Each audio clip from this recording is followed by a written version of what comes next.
Hey I'm guys, back. how's it Oh, what going? the fuck? My camera, please. Hold up. Oh, what And the? I'm alive. I don't know why my camera is I sideways. swap over to the Discord window and I see like, oh hey, what's his hand? My camera is not deciding to act with me today. Hold up. It might be one of those things where you have to turn it off and turn it back on again. All right. Hold up. Yeah, let's try that. No. Oh, Hold up. But I guess Jesus as you're working Christ. with that, we can like introduce ourselves. Oh yeah, of course. Go for it. Hey guys, how's it going? My name is Justin, Hey, my name is Philip. and you're watching or listening to episode 364 of DangIT Prodcast. Almost, and that's the craziest thing. It's almost been like almost consecutively like a year. Like you literally just like watch like from episode 1 all the way over to 365. That'd be crazy. I don't know please. why you need to do that, but you could. Fair. It's fair. I mean, there's some people that do it. It's all good. That's true. Is it something on your side like that? Did you change something before we started? No, not really. I just like full screen as usual. You know, the way we capture Discord is just simply just to just extend it out and then full screen it. Give me 1 minute. Let me exit the call. Come back. Oh, This if is I exit the call, new. it's out, huh? Huh? This is definitely new. Yeah. Let me exit the call real quick. Okay. The void. There you go. Are you sure? Yeah, hold up. Now I just gotta fix you on my side.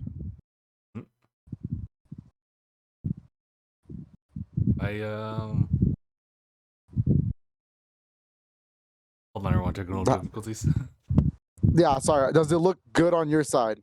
You are not so much. Sideways. Yeah. Damn it. Come on, we're just trying to get in the swing of things. It's fine. We're on a different platform for streaming for the podcast, which I should probably just go over real quick as we're going through this.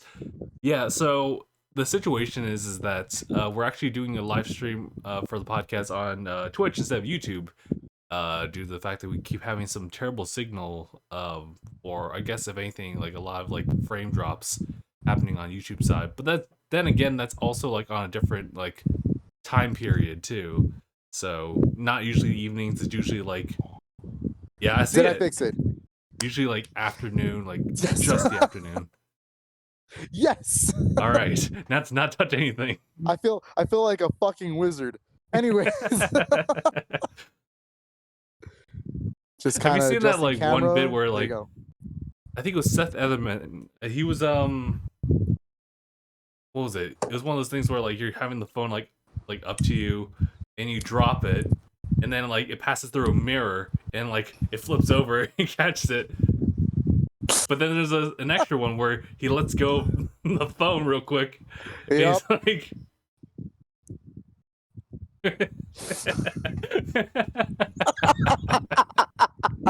Oh my god. Oh my god. It's been a long time since I've seen that movie. Yeah. That's a good one.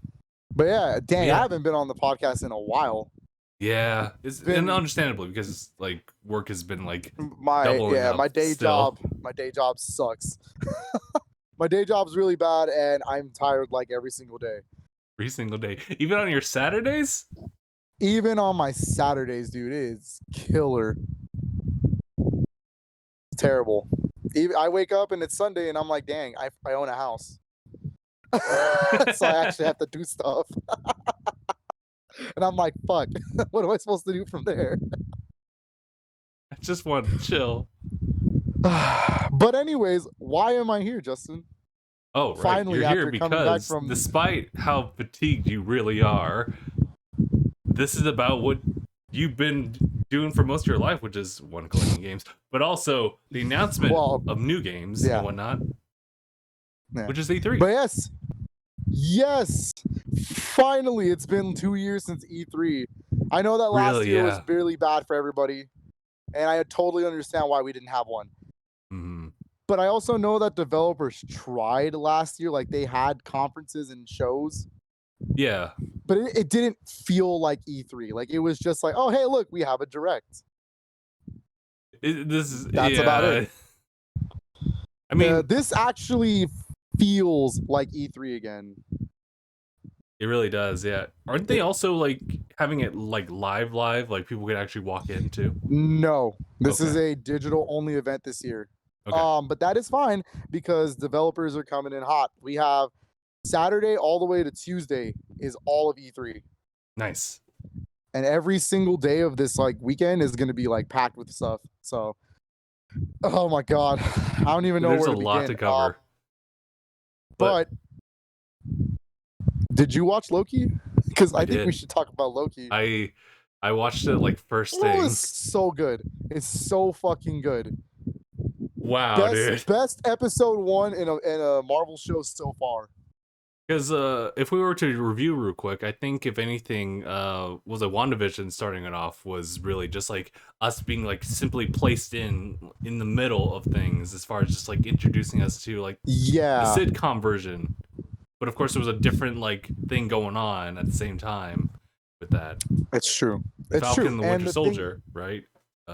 Falcon and the Winter Soldier was a little bit different. They had to set up both where Falcon was and Winter Soldier. Yes. Or I guess Bucky. Let's call him Bucky. Yeah. I don't like calling him Winter Soldier because like he's not. Because like ooh, it's kind of like once I finish the series, I'm like, yeah, I don't feel right calling him Winter Soldier. Yeah, he's definitely like, lack of better words, molted out of that. Yeah, I'm a little upset. I know I got to miss the discussion for like the finale for that show. Yeah. But like my quick take on that is, I'm really upset that they didn't go with the originally naming that last. You know when they changed his name to Captain America and the Winter Soldier? Apparently, originally it was supposed to be Captain America and the White Wolf.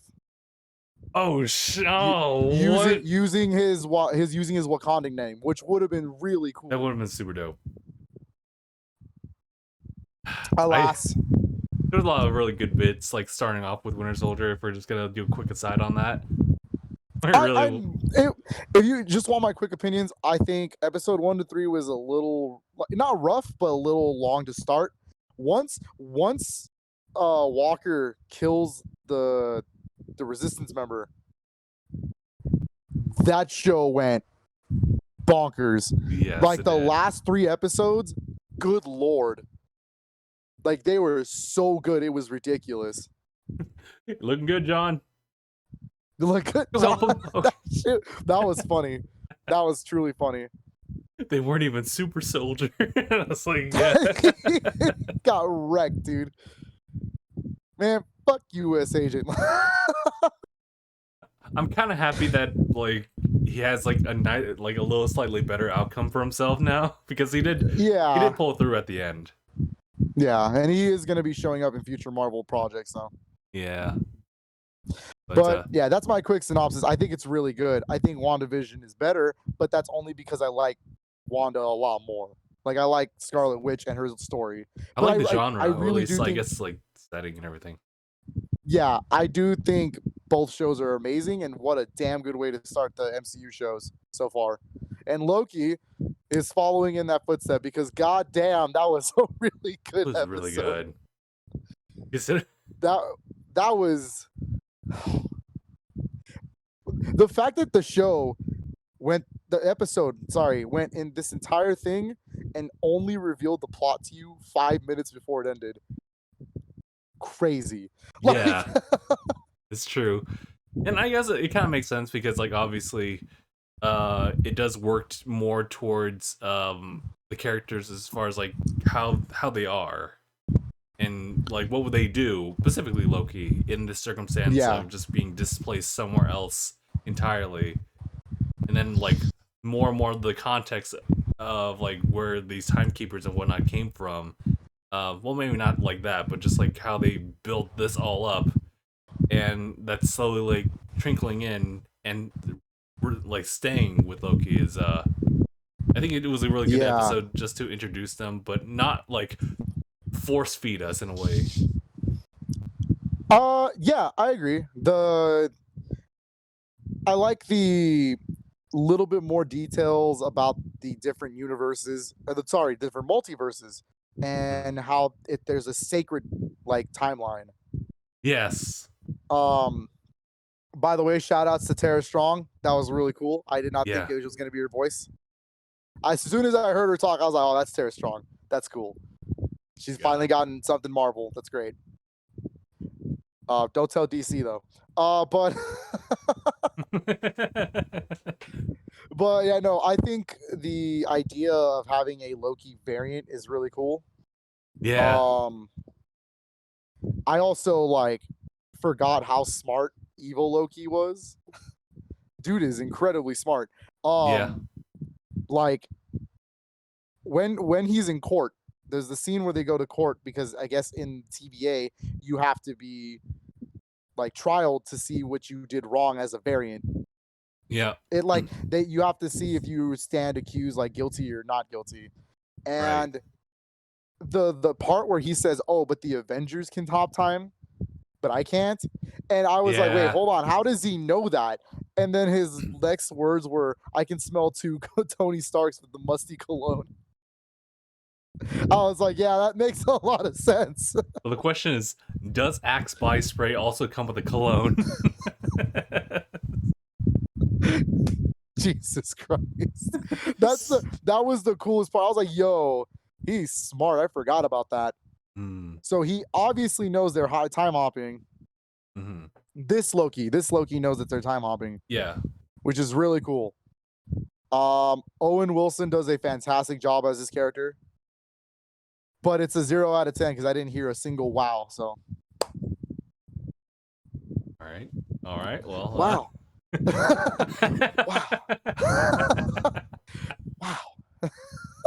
No. In all seriousness, he does a fantastic job with that character. Him and Tom Hiddleston have a lot of good chemistry together. Yeah, they did. Yeah. I guess I really like his character just kind of taking strides in like accepting like who Loki is, because he just has like, well, I mean, I guess it gets revealed later that he just kind of knows Loki. Big fan, quote unquote. I think it's revealed at the end where the actual plot gets revealed. I think that's why he wanted that variant. That's true, because he's been trying to track down like who's responsible for doing all this, and there's literally like only one person who is clever enough to do all this. Yeah. Well, actually, before we even say that, so the whole point of the plot is someone is going around killing TVA agents, which is unheard of because they don't exist on the sacred timeline. Excuse me, they don't exist on the sacred timeline. So essentially, they don't really exist. They're in a different multiverse, or I'd rather in the between all of them. Yeah, so like just like a separate time and space. Yeah, so the fact that someone is going around killing them is pretty nuts. So Owen Wilson's character, I forgot his name, it's Agent something. Mobius? Yes, Agent Mobius. Okay. He's walking around he's like the main agent on the job, on the case, essentially. He's trying to go around to these different time periods that this murderer is like jumping to, killing off TVA agents. So that's kind of the plot. I guess we can just jump to the quick end. I guess so, yeah. I know that Mark wanted to jump in and like he probably wanted to really talk about this too. I mean, and he totally can when he gets here, which we probably should also explain that Mark is going to be here eventually. Don't worry about it. Yeah, he'll be here. But I guess I don't think we can do an E3 predictions and shit without him. So this is true. I mean, yeah, I would say that Loki like is a really strong start for like the series. I don't even know. Like, do you know how many episodes they're gonna have? 6, just like Falcon and the Winter Soldier. Oh my God. However, Loki is the one show so far that is getting a season 2 compared to the rest. Whoa. So what my concern is, or not concern, but like my curiosity is, where does this actually fit and how does seasons work in the Marvel Cinematic Universe? Is it going to be like, oh, this specific season ties into what's happening in phase 4 and then the next season maybe phase 5? That would probably make sense, and I mean, like, that's kind of how they do it, like with the movies too. So I was also gonna say they do that with like Agents of Shield, so it's where like different seasons tie in with different Avengers movies and whatnot. like before and after, depending on like what, Nope. like depending on that time frame. Sorry. My dogs are barking because Josh got home with the food. Oh, nice. Also, Muckman Alert, we're gonna have that for a little bit. Don't worry about it. Just a little bit. My bad. I'm hungry. It's been a long day. That's totally fine. Yeah. And I feel like I'm always mukbanging on this podcast. For tradition. I feel every time I go back to watch some of them, I'm just like, oh my fucking god. It's okay. It's tradition. I can't not have something to eat or drink in front of me. It's literally just sipping on Red Bull. It's just true. Yeah, that's fine. The technology is like increased. Beso? It is Beso. Hi. Oh, Beso. Eh. Do you think she remembers me? I hope so. She's got an all right mind, but yeah. But yeah, it's just been a while. Loki, but some cool parts I really liked about Loki. Man, I was not expecting to be wowed, laugh, and cry all in the same episode. Oh my god, it really did throw you in a roller coaster of emotions. I was like, oh, this is amazing. When they showed the scene of where like what the TVA looks like from the outside, I was like, damn, that is some cool ass visuals.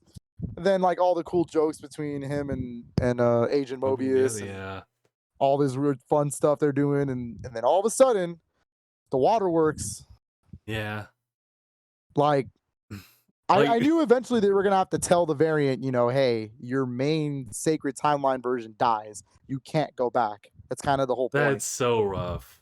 Like, it's weird because of how like Loki's written, like from Thor 1 to Thor 2, a little bit of like Avengers, but mainly like those two, where like Thor, well, similar to how like Thor like adopts like more of a funny attitude in Ragnarok and onward.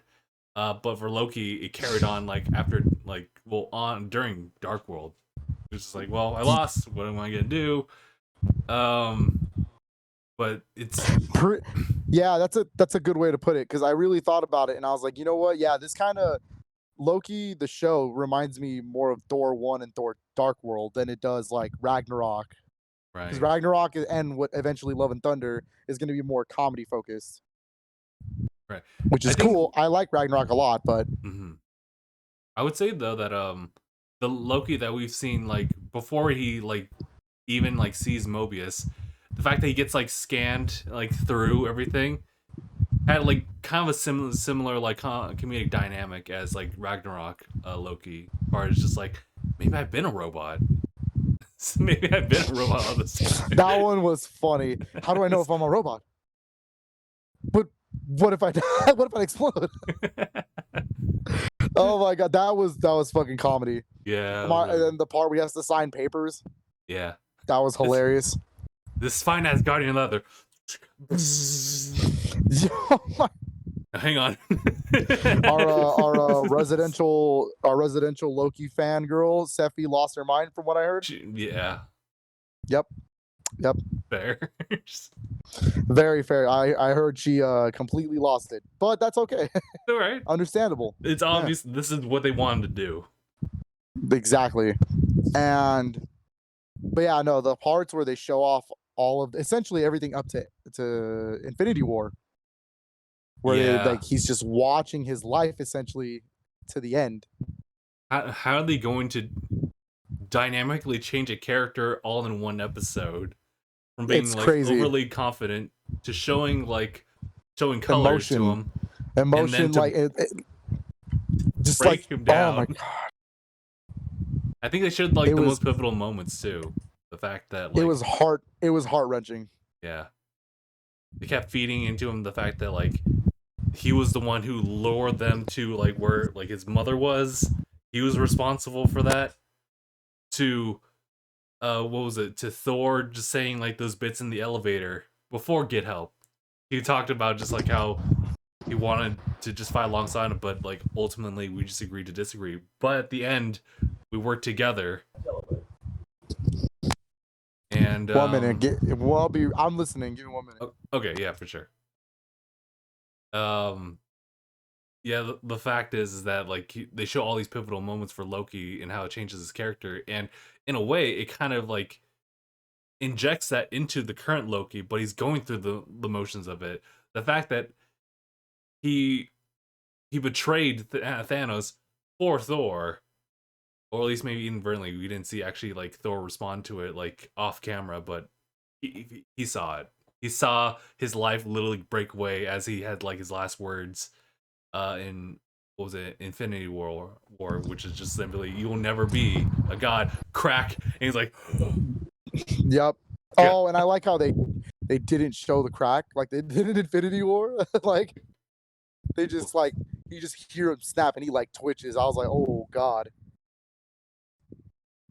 good lord. God.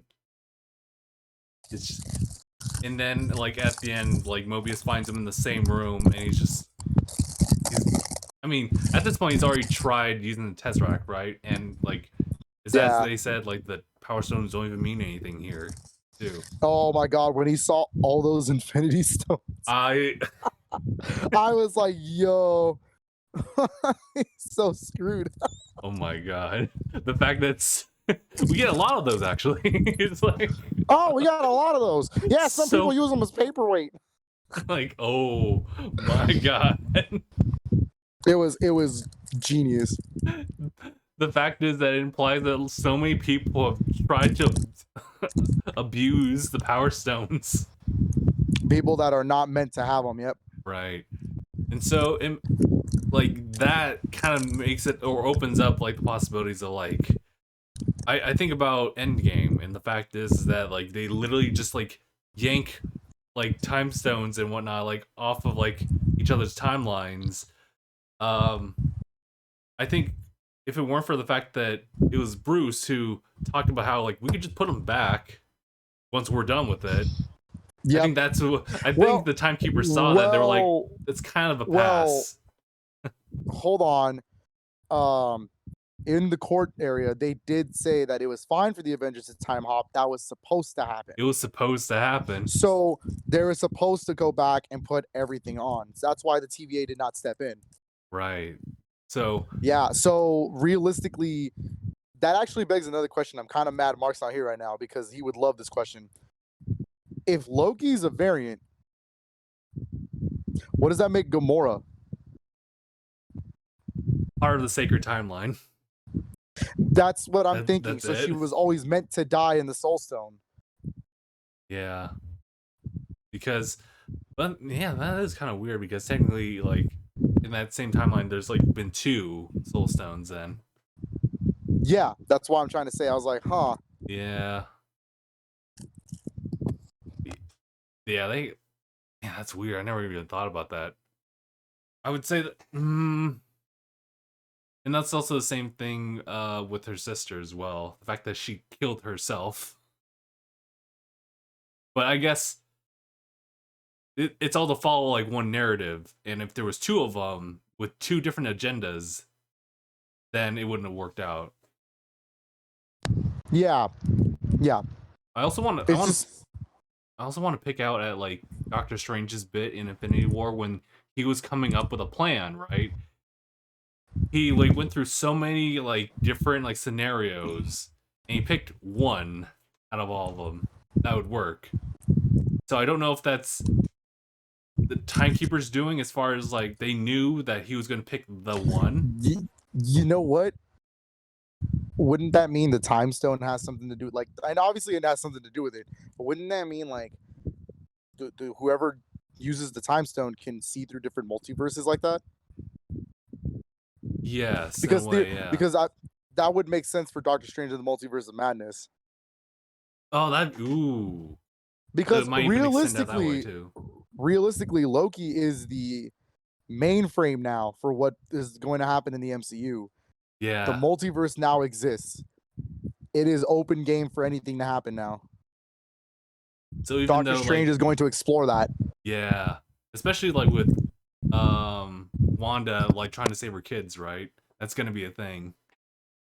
because they technically exist, just not like currently in the plane of existence like that they perceive.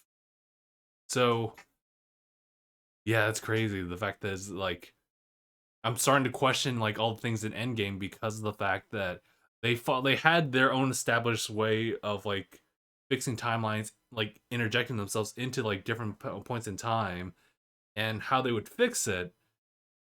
But to know that like what Bruce was saying as far as like we'll put it back so it's all one timeline. Your timeline's safe, our timeline's good, everything's fine.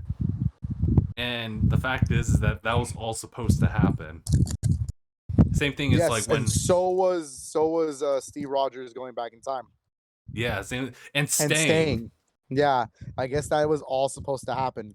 Mm, It's interesting. It's very interesting to see what's technically right or wrong. right, because ultimately the timekeepers just want to keep peace within like this sacred timeline. Mm-hmm. So the the fact that they had our boy's vision die twice in Infinity War was supposed to happen. You can't do that when I'm eating, man. No, I'm sad. they No, I'm meant sad eating. they meant to show those baby photos of Vision.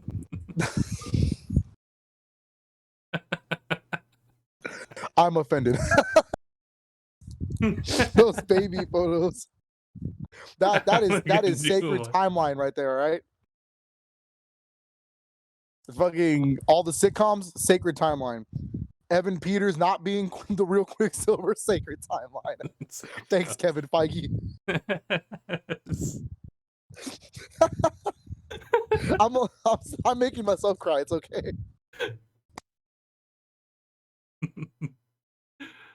Yeah. Now that we're like, it's interesting though because like initially, like for the first half of Loki, it does feel like everything was like predetermined as far as like everyone doing what they needed to do. The fact that like if you trail off like in a different direction, they pick you up and you stand trial. And you know, Loki being someone who's been fighting to find his own place in the world since he is technically was a frost giant. Um he's all his life has been trying to claim the throne, but of course Thor takes that by like bloodline. And so Loki's left without purpose, and he's been trying to do that, try to regain like purpose, like some sense of royalty since like the end of Avengers. So to tell this dude that like you were never like meant to rule, you were actually meant to die, it hits different. But now he It totally sits makes sense, outside. though. Yeah. I said it totally makes sense. Yeah. Yeah. So, but now he sits outside of all that, and now he almost has like full like autonomy to do whatever he needs to do.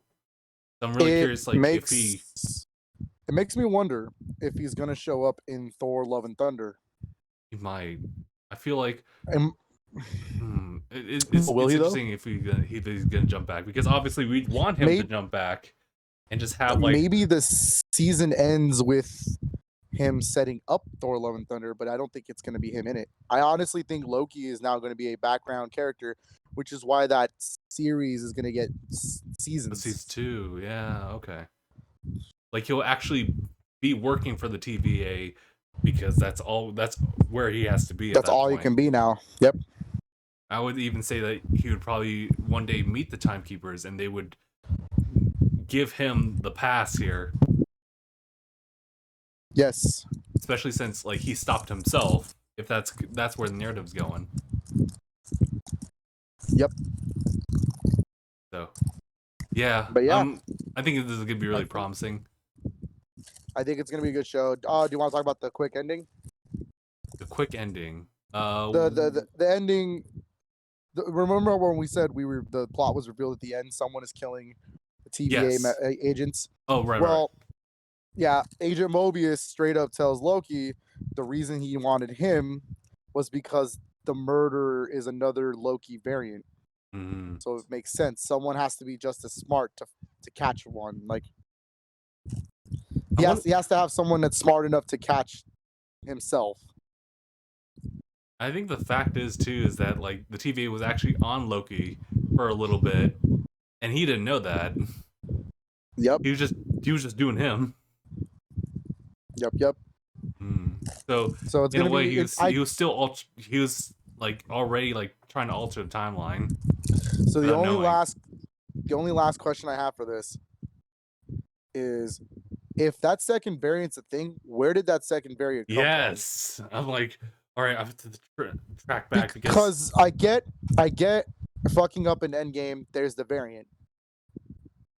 Where did this one come from? Where did this other one come from? Who fully knows what the TVA is? Mm-hmm. Do you think? Ooh, what if it's our Loki right now that took a slightly different path later on the show? Or no, not like that, because time's different there too. Or maybe he there was You're Loki not that wrong. got Maybe caught. maybe it is a Loki that split off in the show. You're not wrong. That could be a theory. Yeah. So I like, for example, like maybe similarly, but a lot more inconspicuously, took out whoever guard were looking for him or looking over him, and he just got away. And it's like quickly picked up on like how they work and see like if he can, for like, because obviously like it's the same type of Loki, so he's just trying to grasp at something to like to have control over. So if he knows that the power stones the stones don't work against the TVA, then he has to find his own means of controlling over them being acknowledged as the higher power than even the Infinity Stones. So yeah, so maybe like it could be one of those things where like split off, like if Loki didn't ever go back to watch like the rest of the sacred timeline of himself, then he would have strayed off and tried to do like whatever he wanted to do. Yeah, and just there's so many theories to this show. Yeah, and it's gonna just get weirder. And if we thought WandaVision was weird, wait till we go deeper into this. So the rat was there on purpose. Oh yeah, there's everything in that show is there on purpose. There's got to be something. Yeah, we're gonna dive into every single Easter egg that they got, and there's a reason for it. I think that's it with Loki until Mark gets here, and we'll hear his quick thoughts. Yeah, it's a wonderful series so far, and they've like kept promise like with each one. Actually, recently I just like saw like there being a trailer of a series for Monsters Inc. Actually. Oh yeah, it's a sequel finally. Yeah, it's actually a sequel. It's essentially like new trainees at Monsters Inc. Yeah, it's one of those things where it's like, what does happen after the fact that they decide to use laughter instead of scare? It's like, well, this is kind of what happens. So that's cool. I'm down with it. I really do like Monsters Inc. It's one of my favorite Pixar movies. Monster U was okay. It was alright. It's not as good as Monsters Inc. It doesn't have the same charm to me. I can understand that, yeah. Because it really, like, the fact is, like, Monster Inc. kind of really focuses on those three characters. And that Monster U, like, requires a little bit more, like, context on that. But the fact that you have to adapt to, like, the slightly altered, like, bits as far as, like, the lore and everything like that. So, but it does become, like, well, I think, like, just Boo, thank you. I just, like, reminded myself. The fact that Boo was, like, such a, like, important character, like, in Monster Inc. and to not have her dynamic in there shifts everything, so. It's true. It was, like, Monsters U kind of felt like National Lampoon's, like, Animal Party, but in Pixar form.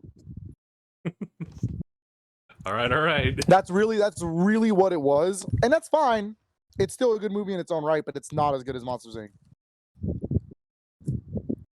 Yeah, I guess that's pretty much everything until we get like a quick bit from Mark about Loki. So yeah, what was next? Oh, I guess it's time for the big boys, the video game stuff.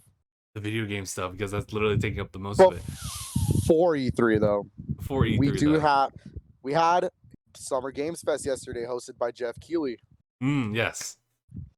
And I'll go in order of the things I remember. I had to skim Okay. through it. I was at work. Same. So they opened they opened the show with Gearbox, which is weird because they actually have a showing at E3, but whatever.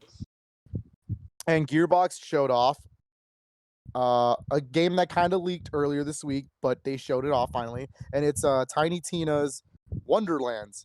It's a spin-off to Borderlands. Oh, okay. I didn't so it's know. essentially Borderlands, but like knights and fantasy. All right. I'm kind of down with that. That's what I said. I was like, that sounds cool. I'm kind of down with that. They didn't really show gameplay. This is Gearbox. They're not going to show gameplay for a little bit. But it is slated to release next year. All right. That seems fair. Yeah. After that, it got a little weird. So everyone knows I'm a huge SNK fan. Yeah. The one thing in the world I was not expecting to see out of a Metal Slug game was a Metal Slug's tactical RPG. Nonetheless, it is being published by .emu, who does Streets of Rage 4 and the upcoming Teenage Mutant Ninja Turtles Shredder's Revenge. And oh my god, the pixel art looks incredible. I never knew I wanted it, and now I want it. Like, it looks so damn good. It does. And the opening animation, oh my god. Oh, get out of here with that. It's like it was amazing. Like the fact that they took Metal Slug characters and finally animated them into like anime style. Oh my god, dude. It was so cool. It was so cool. Fio looks the best. She's amazing. God tier. God tier. But yeah, Metal Slug Tactics, I don't think it has a release window. And it doesn't even say consoles, but they kind of also did this with TMNT. So we'll get consoles eventually. Yeah. In my opinion. Then they showed Kojima showed up to Summer Games Fest. And I was like, what the fuck? New game, Kojima? No, it's he said like yes, but no. Yeah, it's a yes but no game. PS5 is getting Death Stranding Director's Cut, which is going to include things that Kojima wanted to put in, I guess, but he didn't. I don't know. It's weird. For reasons. This is Kojima. Like, I don't fucking know. Game rating set to A, motherfucker. It's like...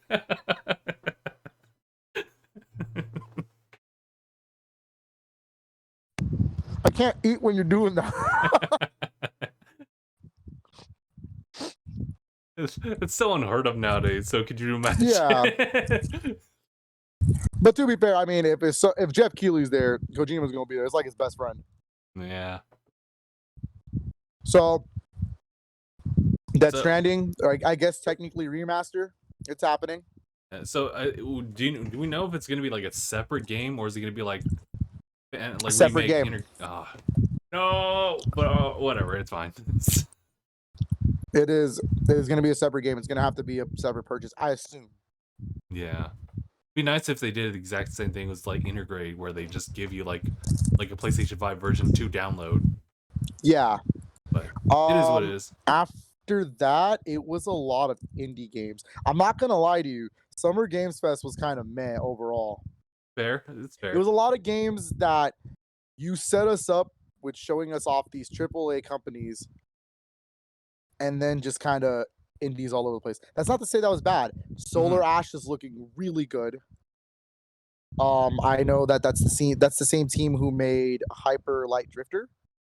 It's essentially a 3D version of Hyper Light Drifter. That's what that game is. So that game looks really cool. I'm trying to remember the other indie game they showed. Oh, the sequel to Salt and Sanctuary. They're doing a Salt and Sacrifice.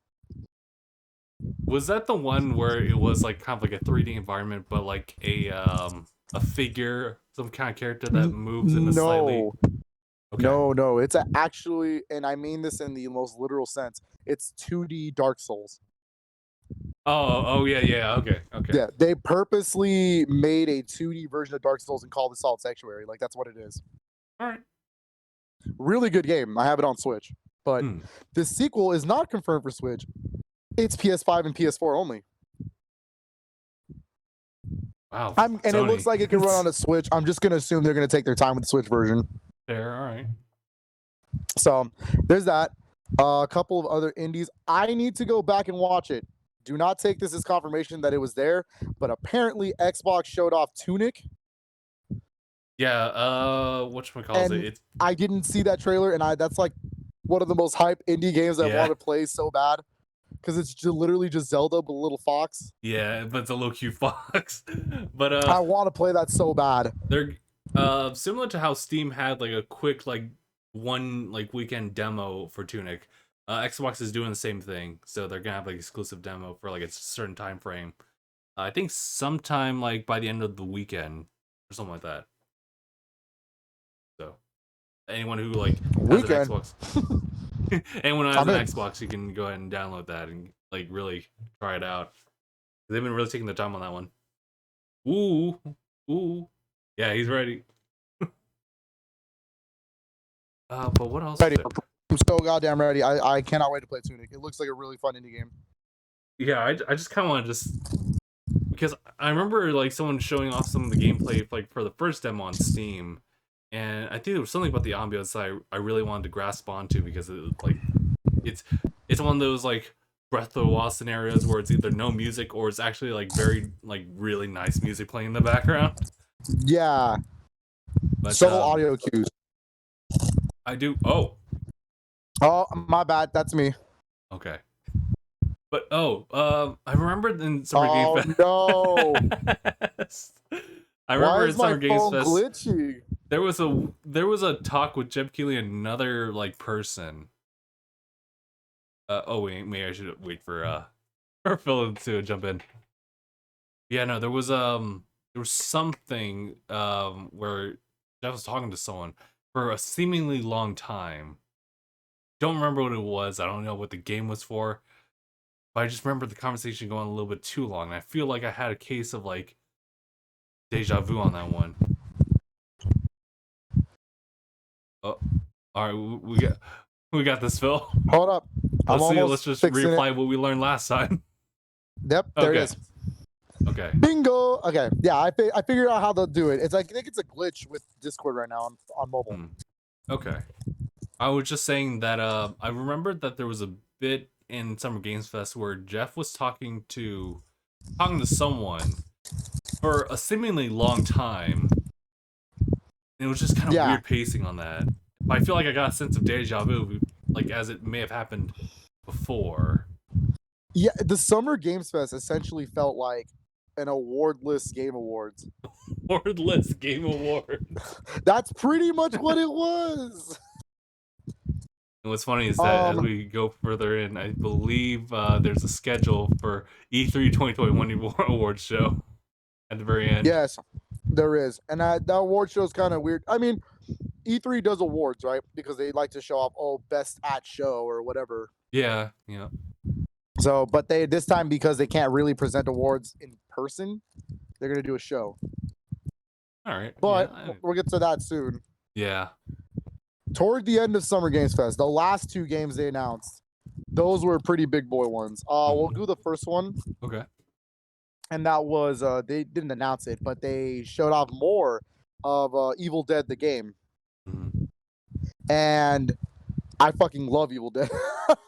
I am a huge fan of that franchise. And to see some of those characters they chose to play, like they're literally choosing from every single piece of like Evil Dead media, I guess. Yeah, media. Let's go with that. Like you get to play as young Ash, older Ash, which older Ash is from the TV series. He's from Ash vs. Evil Dead.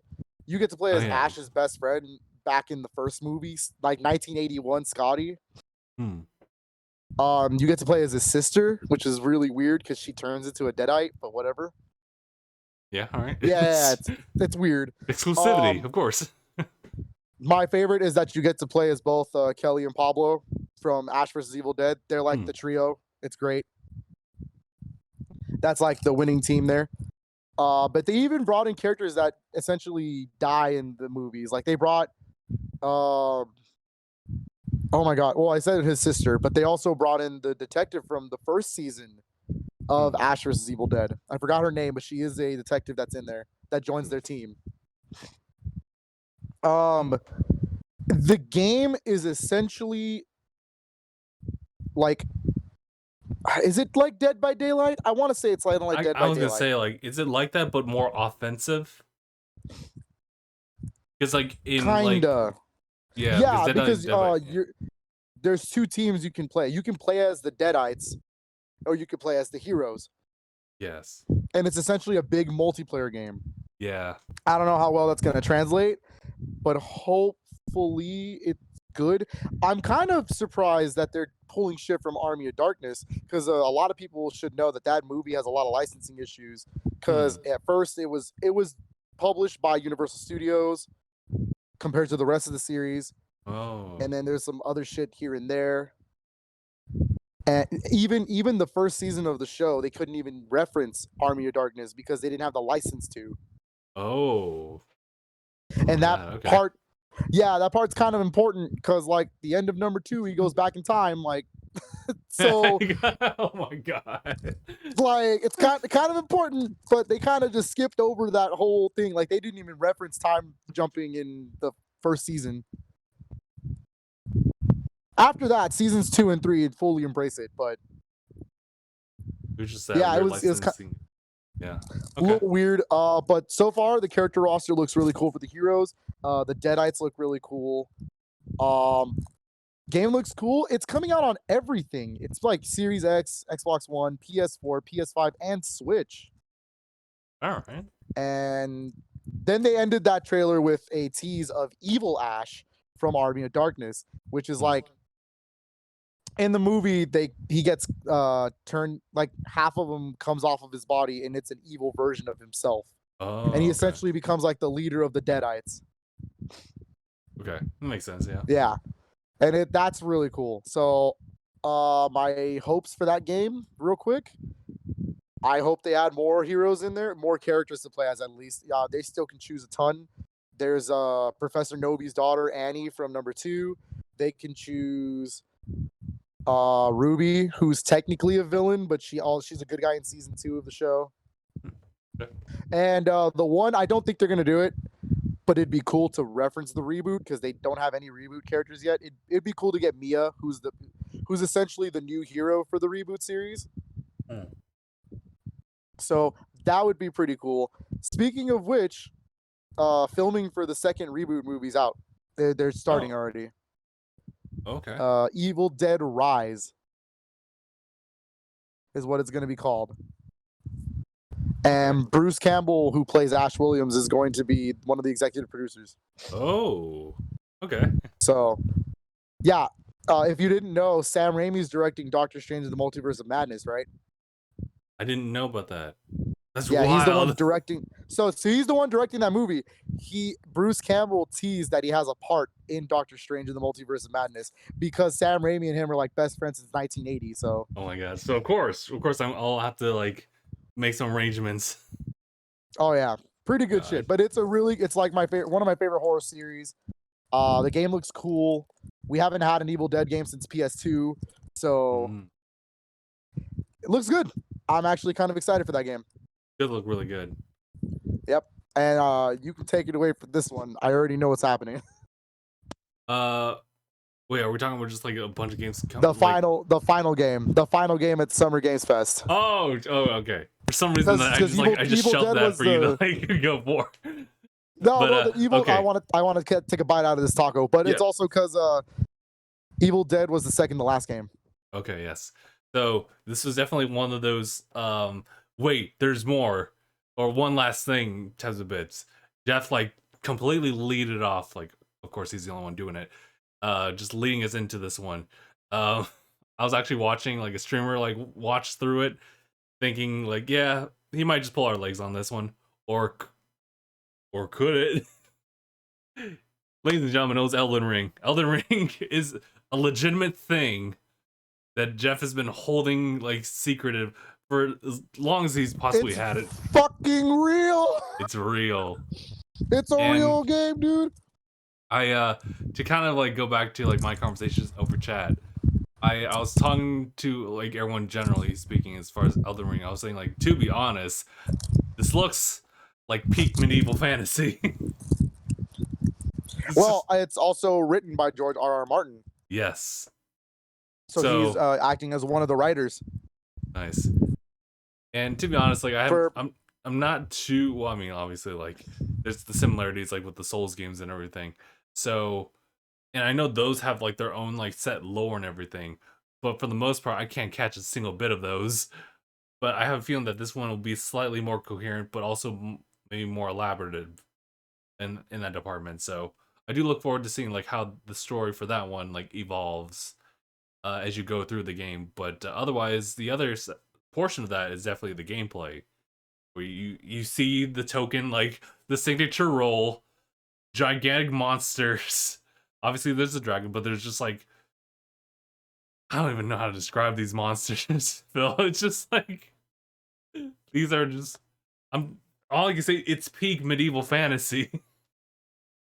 You're seeing like the grossest things, but also the most intimidating as well. The weapons, the crazy ass looking weapons that you can get in that game. The light beam sword. Excuse me. The fucking long sword, the one that put Sephiroth's sword to shame. Shit. I was like, what the fuck? It was just a dude in a giant pole like a sword. I was like, what the? Elden Ring looks really damn good. I'm not even really good at any of the Souls. I'm really bad at them. But I'm a sucker. I'll probably buy it and play it and still hate it. But I love it. It looks good though. They did confirm it's a PS5, PS4, Series X, and Xbox One game. That's understandable. But if you look up the listings, it's only showing PS4 discs and Xbox One discs. Oh, that's true. I do remember seeing that. Weird. So but as of right now, I think it's safe to say that they're PS4, Xbox One games that can work as backwards compatible games. That's interesting because it makes you think like, is it like a cross-gen thing then? Yeah, it might still be. They just as of right now, those are the pre-orders that are up.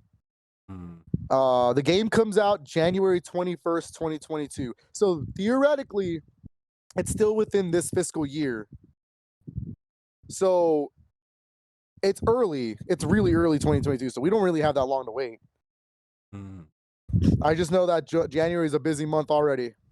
Yeah. We got Elden Ring, and then the week after is Pokemon Arceus. I'm really looking forward to. God damn. Hopefully oh man, I should have written that down. That's something I would love to see like more info on, like for Nintendo's Direct. Yeah. I think we will, but we'll get to that when we get to that. Yeah, we'll get there. Really quick thing that before we jump into E3, what was it? Battlefield? They have. Oh, do I have to talk about Battlefield? I'm curious to like what your take is because of like how the pricing is. Right? Well, the thing is, me and Mark have very different opinions on that game. Sure. So, okay, we'll do it. Let's explain what the game is first before I go into it. As far as I understand, it's kind of a multiplayer like only type of game. The big draw of it is that you have a lot more people like playing in one match than you would like in other games. I believe that the difference between like the generation of games like PlayStation 4 or PS5, like for example, is that they have to cut in half the number of players.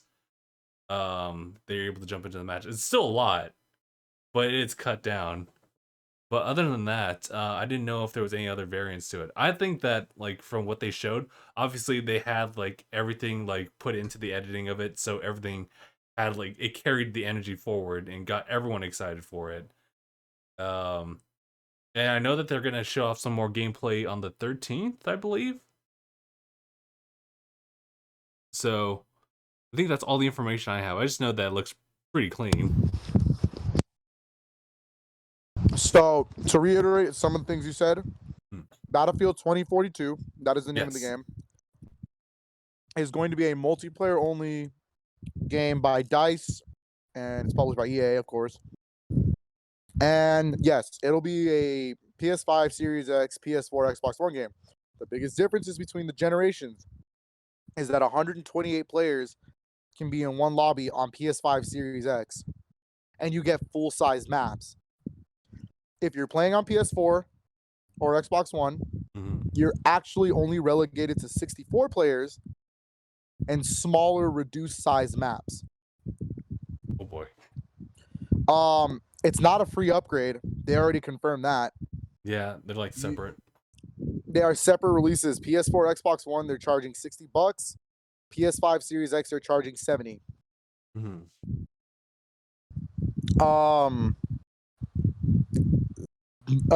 Other than Mark's disbelief, it is not coming to EA Play day one. You can only do a up to 10-hour trial day one on EA Play. So if you have Game Pass, technically you can try the game out for 10 hours. Right.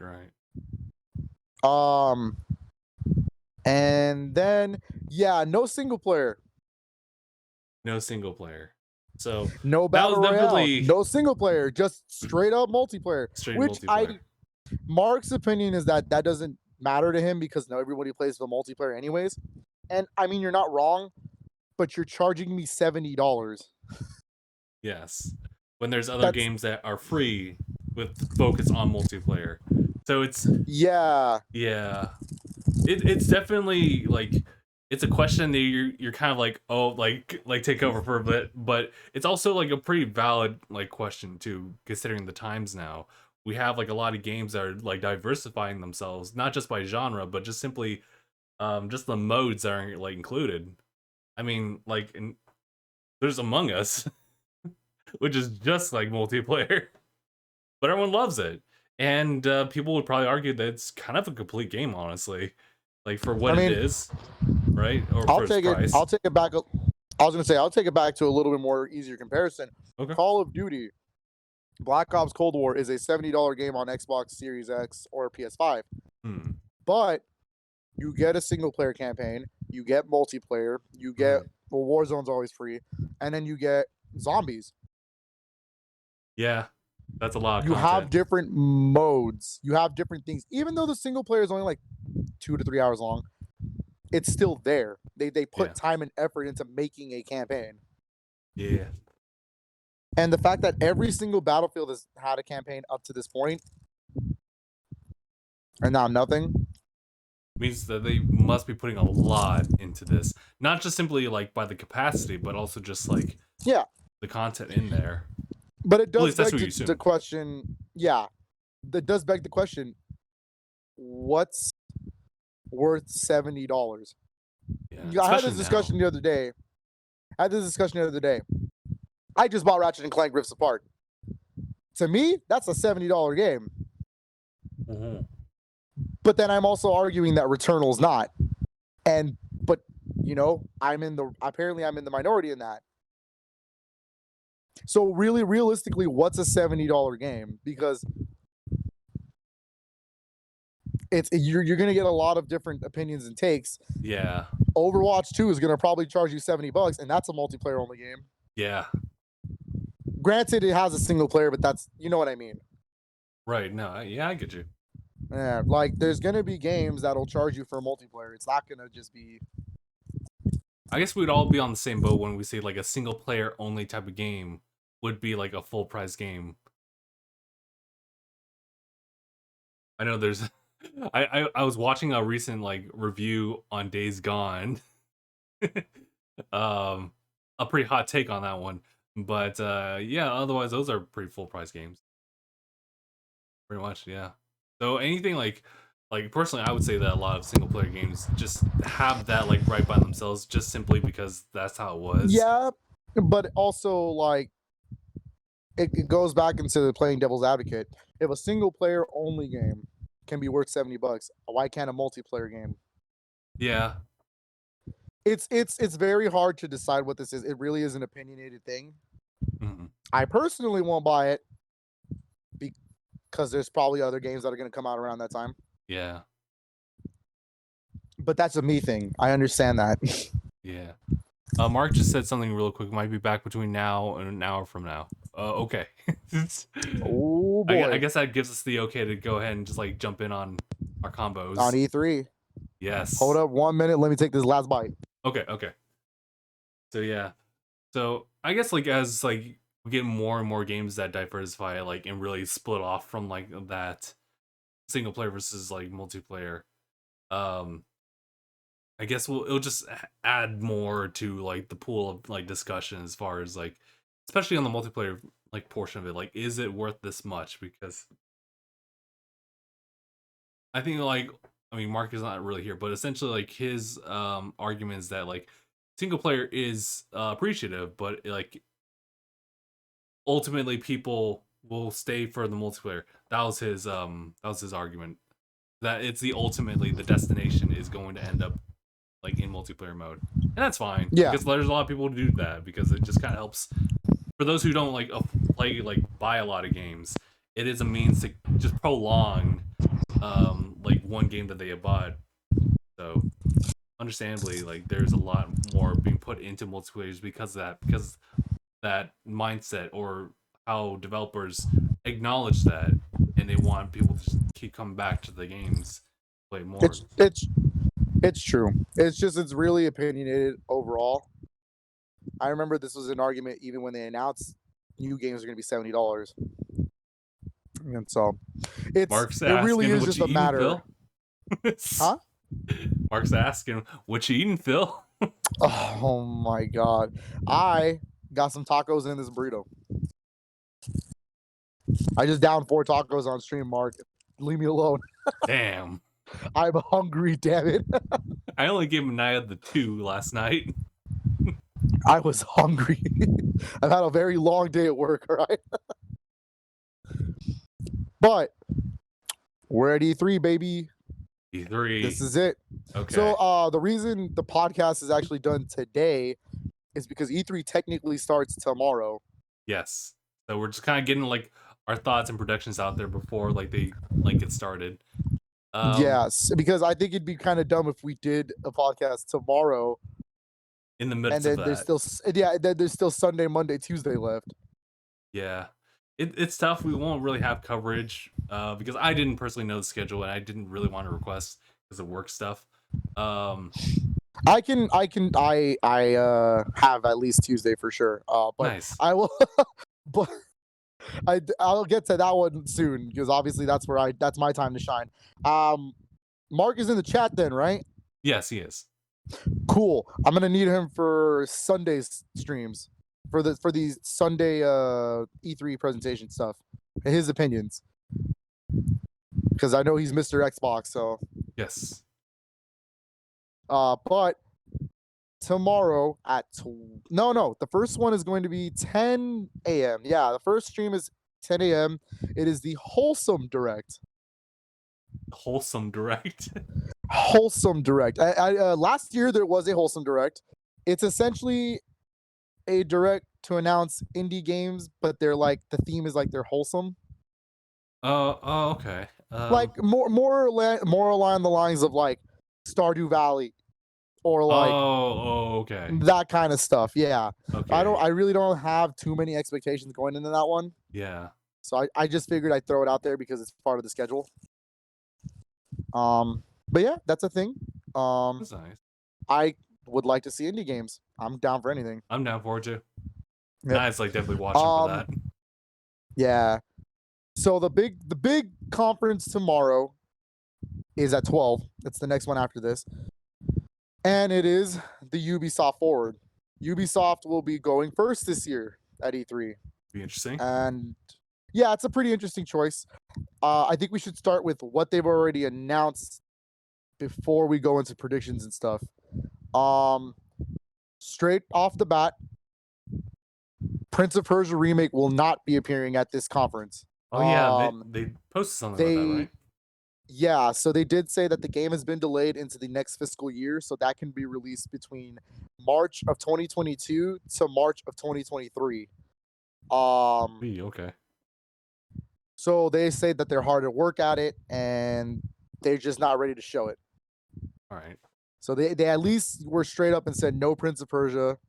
But they did say they are going to show off Tom Clancy's Rainbow Six, not Quarantine. The name change has finally been finalized, and it is called Tom Clancy's Rainbow Six Extraction. All right. So they are going to show that tomorrow. Finally, it's from what I remember when it was called Quarantine, it's a zombies style of Rainbow Six. Okay. It's a little weird, but it's technically it's too big to be an expansion, apparently. So that's why they had to make it his own game. All right, I'm actually okay with that. Yeah. But that's all they've announced so far. Oh, I think they did announce they're going to talk about a DLC for Assassin's Creed Valhalla. I think. Yeah, something like that. Was there something about Watch Dogs Legion? No. Okay. Nothing about Watch Dogs Legions that I can see. But if you want to start with predictions and what you want, I think we should have a format. Let's do most realistic predictions, and then like the top of the fucking out of like blue predictions. It's rough because Mark is right now. He's kind of like in the chat for now. He also said that Phil, you the Captain Planet of video games. By my consoles combined, PS5, Xbox 3, Nintendo Switch, and even the PS3.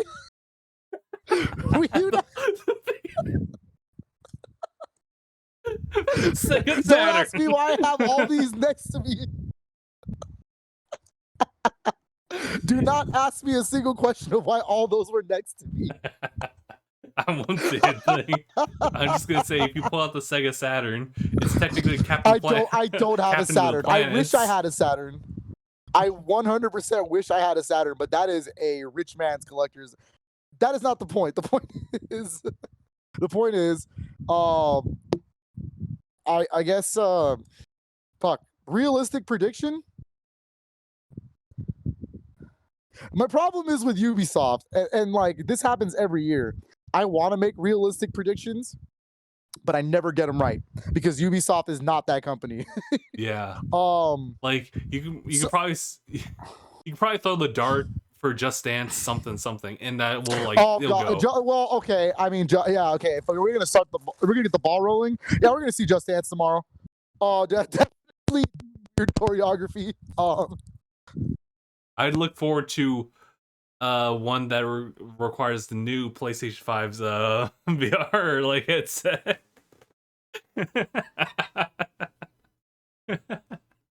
Son of a bitch, that almost broke me. Oh my God. Because as far as like the utilities, it looks like Xbox is kind of down on that one. Oh my God. But no, I don't know, like dude. Otherwise the only like really Ubisoft thing that I really keep track of was Assassin's Creed, and what I was saying was that Mark is a big avid fan for the Assassin's Creed series, having played Valhalla, so he would have a lot more input on that one as far as I was gonna say, I think if we're gonna talk Assassin's Creed, I don't think we're gonna see a new one. Like they said, they are gonna talk about something Valhalla. I don't think they're ready to go to the next game just yet. I think they're gonna take another 2-year break. All right. I think that's what Mark was saying too. So okay. Yeah. My actual realistic prediction is and this is based on some things that have been coming out today as the leaks. I definitely think we're gonna see that Mario plus Rabbids sequel tomorrow. I was gonna say like Mario Rabbids 2. I do think it's actually gonna happen. I mean, it's first of all, how long has it been? It's gonna be 4 years now. Yeah, actually. It was a 2017 game, and they showed it at Ubisoft's conference because Nintendo is not the publisher. Yeah. It is a Ubisoft published and developed game. It just has Mario on it. Yeah. So I do think it's ready. Grant Kirkhope has been teasing it as well. He's wearing a baseball cap with the Ubisoft logo. It's happening. I honestly do think tomorrow we're finally going to see this Mario plus Rabbids 2 or whatever the fuck they're going to call it. Yeah. Would you also extend that and say that maybe there might be like something Rabbids related too? Because that is theirs. It's just that they really split it off from Rayman. I think Mario plus Rabbids is the only Rabbids thing we're going to see there. Yeah, okay. That's like my most realistic prediction for tomorrow, honestly. I was gonna say Prince of Persia, but beat me to the punch. Yeah. But yeah, I guess high predictions. That's where Ubisoft shines. Because there's a lot of things I would love to see from Ubisoft, but you can go first before I go Oh, on a okay. rant about why there's Mark no was Splinter Cell. Mark was talking about Beyond Good and Evil 2. Was that? Ooh, you know what? This is why we have Mark. Mark, if you're listening on the chat, you're right. They didn't say, like last year when they did the forward, they did tell everybody Beyond Good and Evil 2 was not going to be there. They didn't say anything. For this one. I think you know what? You're onto something. I think we might see finally something for Beyond Good and Evil 2. That's a highly anticipated game. That's like a Last Guardian, Half-Life 3 style game at this point. Like it's like Elden Ring. Like I'm hoping to see actual gameplay. If it turns out to be just like another 3D Zelda, then we're in the money, because that's what the original was. It was like Ubisoft's version of a Zelda game. That sounds good. Yeah, it's a great game. If you've never played it, Xbox, it's backwards compatible. It's it's an HD, the 360 live arcade game. Great game. You can actually pick it up, yeah. Yeah, it's a great game. You can get it on sale sometimes too. I got it for like $3. Damn. Yeah, it's a damn good game. But yeah, that's a good prediction. Yeah. That's a good realistic prediction, yeah. For high prediction, I'll throw a first one out there. Another Rayman Origins port? Oh my god. I was gonna use that, but if you want to use that, go for it. We'll let you go first. That's all I got. The Rayman. I would love to see a new Rayman. I mean, what was the last one? Legends? Yeah, I think so. And the last time they used it was 2017 when they ported it to Switch. That's it. Like, the game has been out since 2013. It's been a while. So I would love to see something Rayman related. That'd be cool. That'd be legit as hell. I love the Rayman series, so there's that. Mark saying Rainbow Six definitely gonna show. Yeah, we were talking about that like real quick about Rainbow Six Extraction. Rainbow Six Extraction is definitely getting a show. They already confirmed that actually. But since we're on the subject of Tom Clancy, big prediction in the sky because it'll never fucking happen. I want a new Splinter Cell so fucking bad. So fucking bad. Keep that man out of retirement. Put him in another game. I don't know if you heard, but Netflix is doing an animated series based on Splinter Cell. Oh, an animated series. Okay. They did announce that. So I would love a game. Ubisoft, please. Like the last one was Blacklist, and that game is so good. Oh shit, I never got to play it.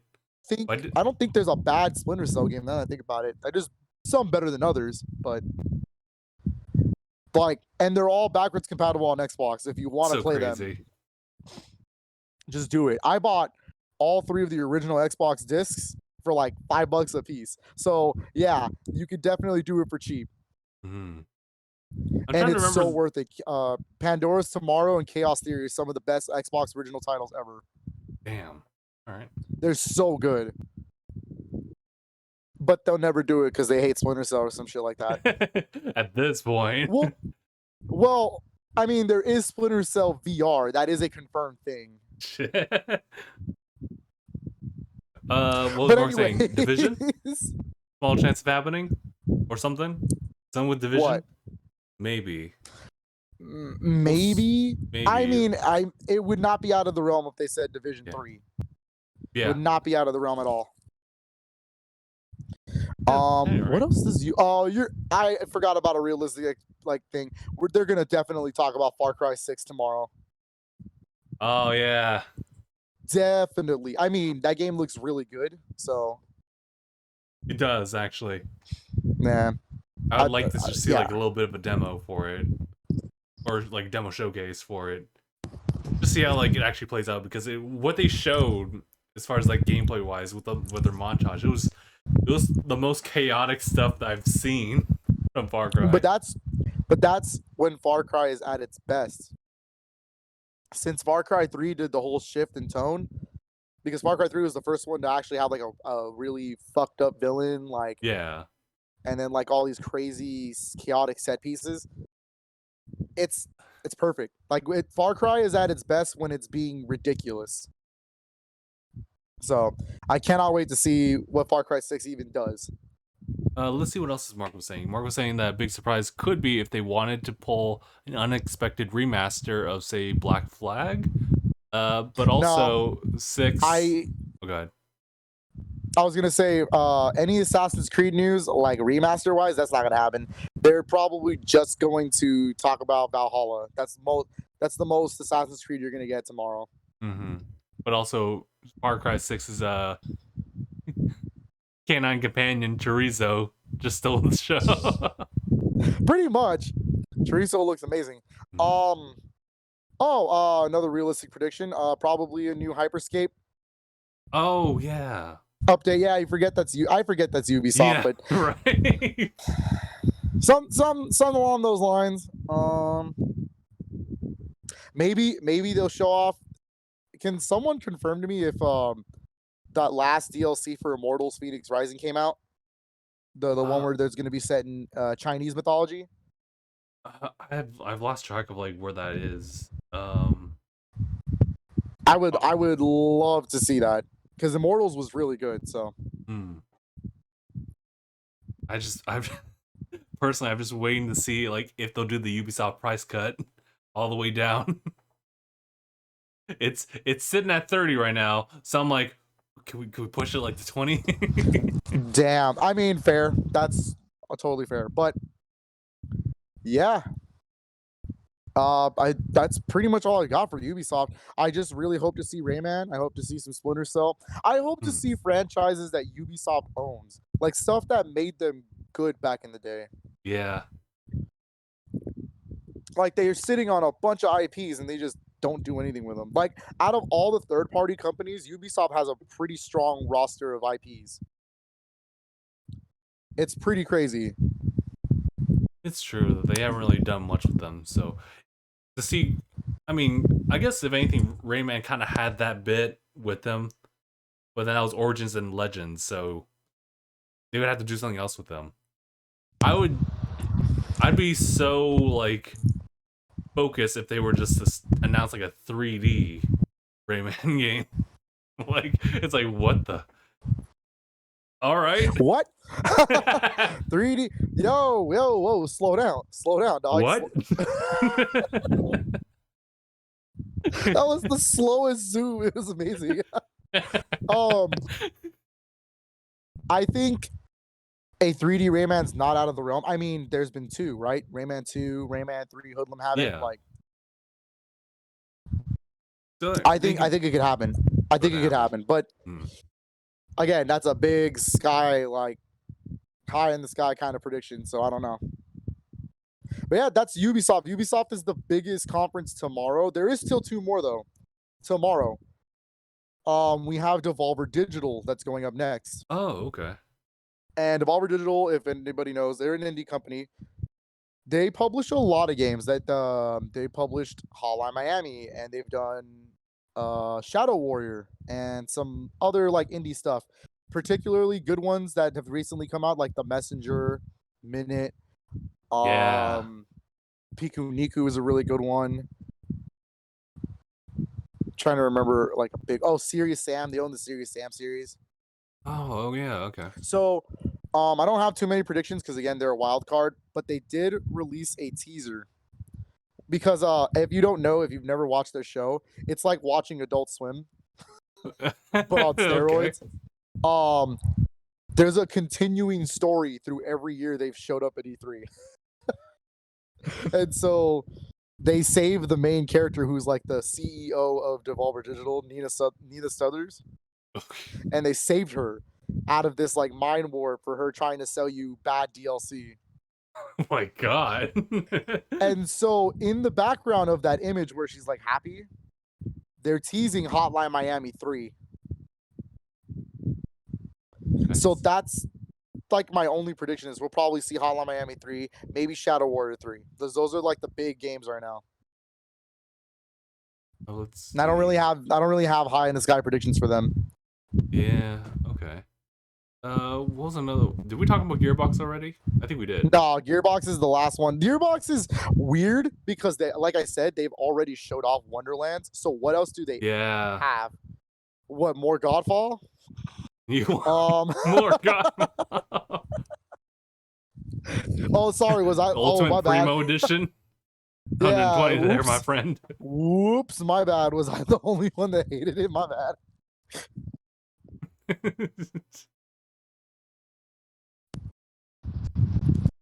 Definitely one that I was cautiously keeping my eye on. It looks great, but after that, I didn't hear anything. I mean, Gearbox is a wild card. They own Bulletstorm. That's a thing. Ooh. If anybody remembers that. I mean, obviously there's Bulletstorm Remaster from a while back, Yeah. but They own Duke Nukem. I don't know if that is any relevant after Duke Nukem Forever, but they own Duke Nukem, so Duke Nukem 5 ever? This fun. Yeah, I don't know where to go with Gearbox. That's gonna be like a weird one.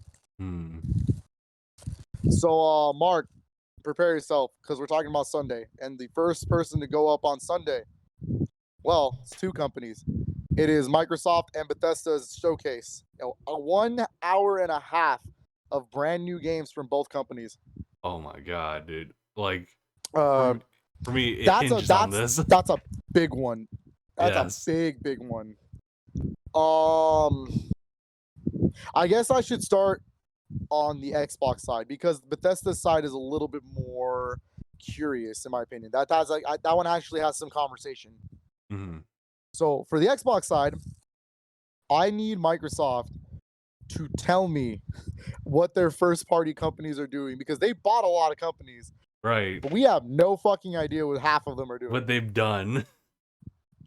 The only thing that's confirmed to be there is, like we said earlier, gameplay for Battlefield 2042. That is going to be at the Xbox conference.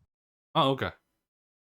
Yeah, that is confirmed at this point. But other than that, we don't know. I guess realistic predictions. Obviously, we're gonna see Halo Infinite.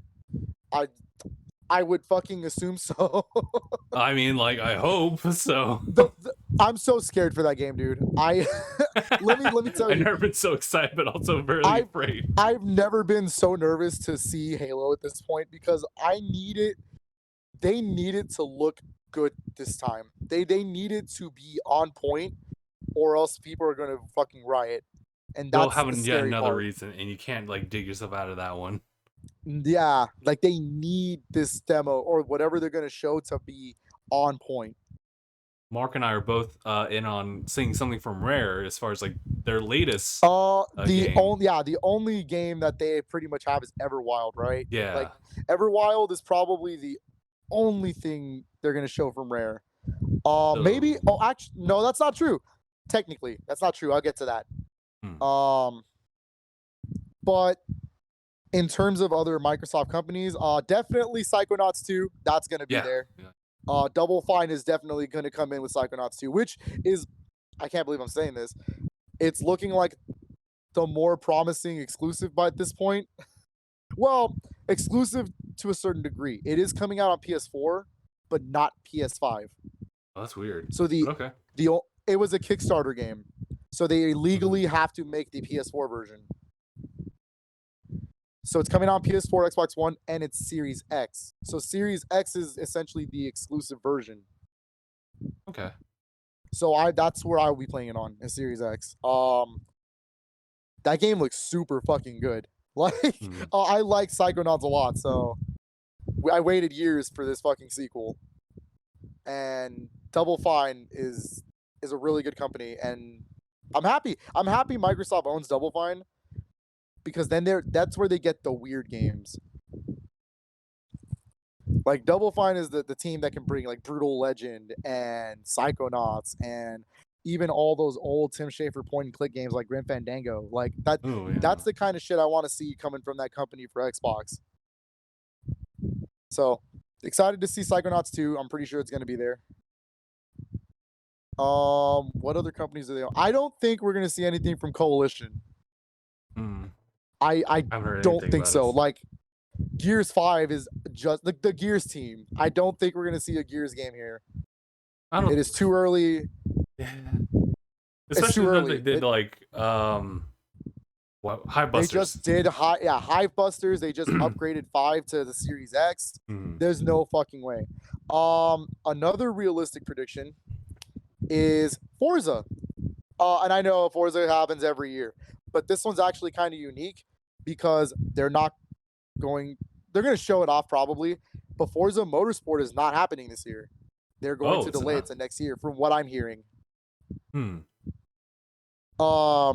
In place, they're going to reveal Forza Horizon 5, which is odd if you think about it, because it's only been 2 years.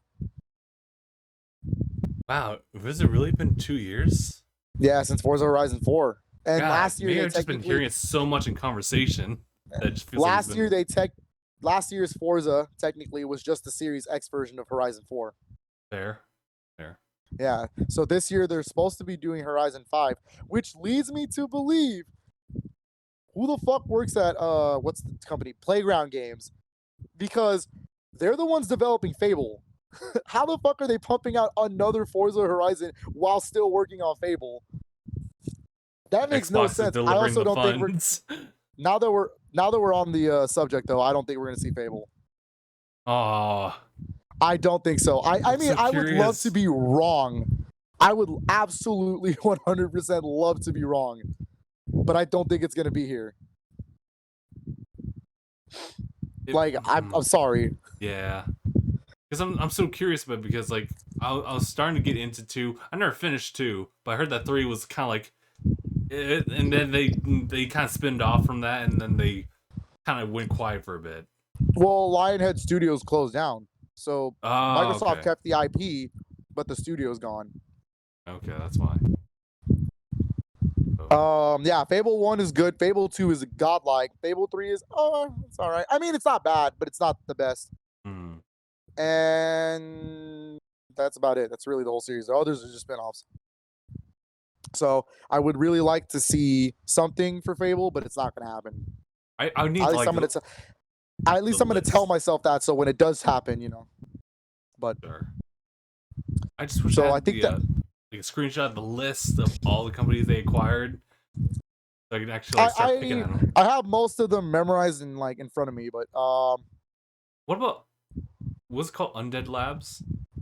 Okay, Undead Labs, I do think is going to be there. I do think they're going to show off State of Decay 3. Because that's going to be a Series X game. Investigation. Oh, it's Cryo who's following. Thank you. I see Cryo a lot on Anaya stream, so thank you. Nice. For some reason, not the be there for mine. I'll announce that stuff at the end of the stream, but yeah. I do think State of Decay 3 is going to be there. It's going to be an interesting game. I mean, State of Decay 2 was okay. State of Decay 1 was a little bit better, in my opinion. Okay. But it's a staple Xbox franchise at this point. It's true. So I'd be so curious to see how it looks, for sure. Yeah, because they only showed the teaser last year at their was supposed to be E3. Yeah, and that was kind of a shocker actually to find out it was actually like the third one. After that, it's just been, we don't know much. Let's see. I know the crowd's asking about Batman. That's gonna be probably Warner Brothers, and we'll get there in a little bit. Yeah, we'll get there because you're gonna be very disappointed. I know they already announced what they're gonna show at Warner Brothers. It ain't Batman, I'll tell you that. Oh. We'll get there. Don't worry. What's another company? Oh, okay. You know what? Let's just talk about it because I'm dying to talk about it. Okay. I think we are gonna see Perfect Dark. The Initiative. That's what I meant by other Rare game, because technically it's not Rare making it.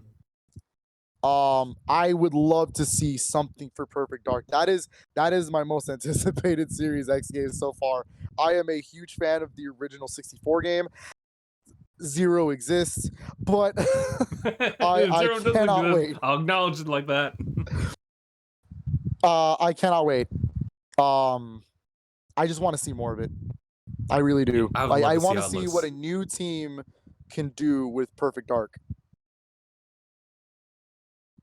What other company? I don't think we'll see anything from Compulsion Games. The last thing they made was Oh, We Happy Few. oh man, I give mean, me hey, not. prove me wrong. Maybe they're doing something, but they've only made 2 games. Honestly, that's the strangest company in my opinion. They've only made 2 games in their lifetime. It's Contrast and We Happy Few. That's it. And both of those games are not the best games in the world. Hopefully, they may like take that feedback and come out with something. But otherwise, yeah, I'm probably on the same boat. I wouldn't really anticipate anything coming out from them. Yeah. Oh shit, Obsidian. Yeah. Obsidian. Do you think Avowed is gonna be there? Avowed.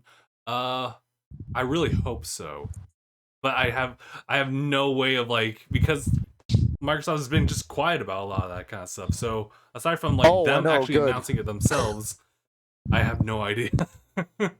I got nothing. It's the same thing with like what Bethesda's doing. I honestly don't know like if we're gonna see anything from the next one. We'll get there. We're almost there with Bethesda. Don't worry about that. That's gonna be a fun conversation because Please Mark's in the Starfield. chat.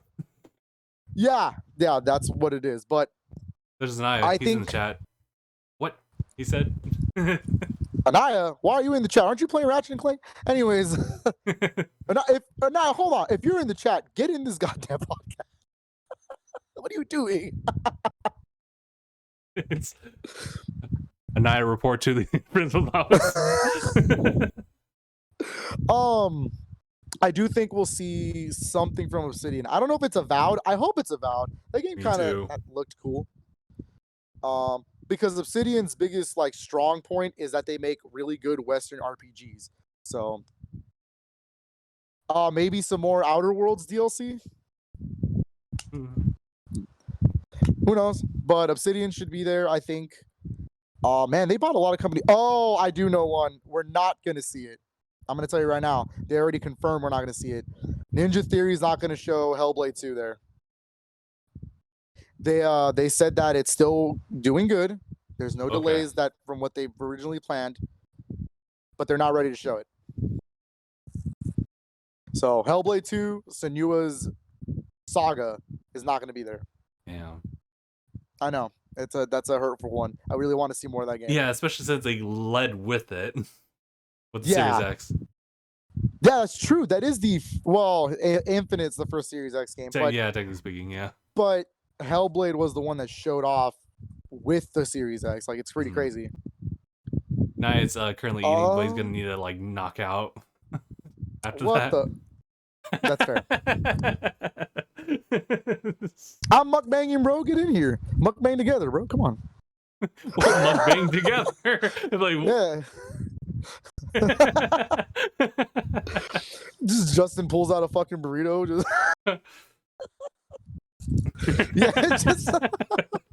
just fucking. Why are there more brown patches on that one? I think I have a bad tortilla or something. Man, I'm trying to remember what else they own, or what other first party. They bought a lot of companies for like. I mean, there's probably reasons. I was gonna say no reasons, but they bought a lot of companies. Let me turn around real quick. Look at my shelf, just to make sure. Yeah. I'm trying to remember. I think if anything, like a safe thing to like talk like for them to bring up, not a game per se, but just simply expanding their ecosystem. Oh yeah, dude. If they slowly but surely they've been expanding outside of Xbox itself. If they do what they did last year, and when they showed every single game, and at the very end they said everything you just saw will be on Game Pass day one. Come on, like damn, how could you compete with that? That's pretty damn good. There are talks about like literally having TVs integrate like an Xbox app. Oh, the stick, yeah. So supposedly it's going to be kind of like a Google Chrome or something like that, where you can plug it into your TV and essentially you have cloud gaming on your TV. If you don't have an Xbox, you can just take that with you, put it on someone's TV when you're not home or anything. You know, when you're over at a friend's house. So that's a thing. Yeah, it's gonna be a thing. That could happen. but I think that's it for Microsoft themselves. Bethesda, however, which is owned by Microsoft, which is why they're going to present their shows together. So let's get one thing clear. Deathloop and Ghostwire Tokyo are Bethesda games, but because of contracts, they are PS5 games. They're not going to be there. Oh yeah. I do believe that one day they will be Xbox Series X games, just not at this time. Fair. Yeah. So let's just get that out of the way now before we talk Bethesda. High prediction, I think we'll see Doom Eternal Series X version announced. It's not going to be a big trailer, probably. Okay, yeah, fair. They'll probably just be like, hey, it's happening. Hey, it's here, Cool. Yeah. The thing with Bethesda is it's a little weird. They own a lot of companies too. I do predict Machine Games will be there, and we're gonna see that new Indiana Jones game. Oh yeah, actually. I honestly think it's gonna happen there. Like, think about it. If Microsoft has an Indiana Jones game on their side, they have an Uncharted series. Like, wow, yeah, actually. It would be their own version of Uncharted, and what a good competitor. It's the original guy who started the adventures. Like, yeah, I'm really curious like how that's gonna play out, because there was a lot of talk about that, but I was always questioning like how would that like play, how would that look. Would it be kind of like literally an ascension to what the Tomb Raider series like left off with? I just think it's funny, Machine Games is over here making games about killing Nazis, and they still are with Indiana Jones. It's fair, you just carry it forward. You know what? Fuck it, man. That's how it rolls.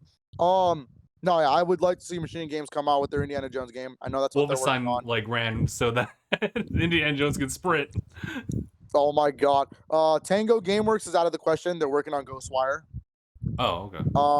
And Arcane Studios is out of the question. They're working on Deathloop. So what's left for Microsoft? Oh, I'm sorry, Bethesda. id Software. Cryo was saying something from like Asper. Oh, that was probably something separate. Aspire. You're talking about Aspire. Oh, you're talking about the team who's been remastering those Star Wars games. Yeah. I don't think they're gonna be at Microsoft's conference. They usually show up at Nintendo, honestly. But okay. I'm trying to avoid Starfield first. Is what I'm trying to do. Well, why not? I have a very hot take on that game, so a lot of people don't believe it. A lot of people don't want to hear it, but it's gonna happen. Oh, okay. I'm gonna leave Prey 2. I'm gonna leave id Software last too because I like to talk about id. They're my favorite Bethesda company. Probably a Series X version of Elder Scrolls Online. Oh, is that a thing? Is that already a thing? I have no idea. Anybody know? I don't fucking know. That's a thing. I don't know. I don't so play many it, things so I we wouldn't know. add to the listing that we would definitely come across some that we overlooked. Well, it's because it's ZeniMax Online Studio, so that's why I brought it up. It's one of their companies. They might. I mean, if they haven't already. Yeah. I mean, Xbox is over here just trying to like get everyone FPS boost. So I mean. Yeah. You know what? There really isn't other companies. Let's do id and then do Bethesda Game Studios. Okay. All right, id Software. We just talked about Doom Eternal, but I don't think that's all they have. I honestly think they're working on the next game, on one of their next games, whether that be a existing IP that they own, Wolfenstein, Doom, Quake, Rage. It's one of those four. Rage would be interesting. Yeah, they own Rage. They didn't make Rage 2, they made Rage 1. They didn't make Rage 2, but it's in the id Tech engine, so it's kind of it's there. Yeah. It's like Wolfenstein. Wolfenstein is in the id Tech engine, but they were made by Machine Games, not id. Okay. Id has been making Doom, so. But I do think, man, I would love to see id do something with Quake. Like, Quake has been a series that doesn't get enough love, ever. Like, they made Quake Champions, and that was pretty much dead on the ground when it came out. And that was on PC only, so. Oh, but yeah. I would. Okay.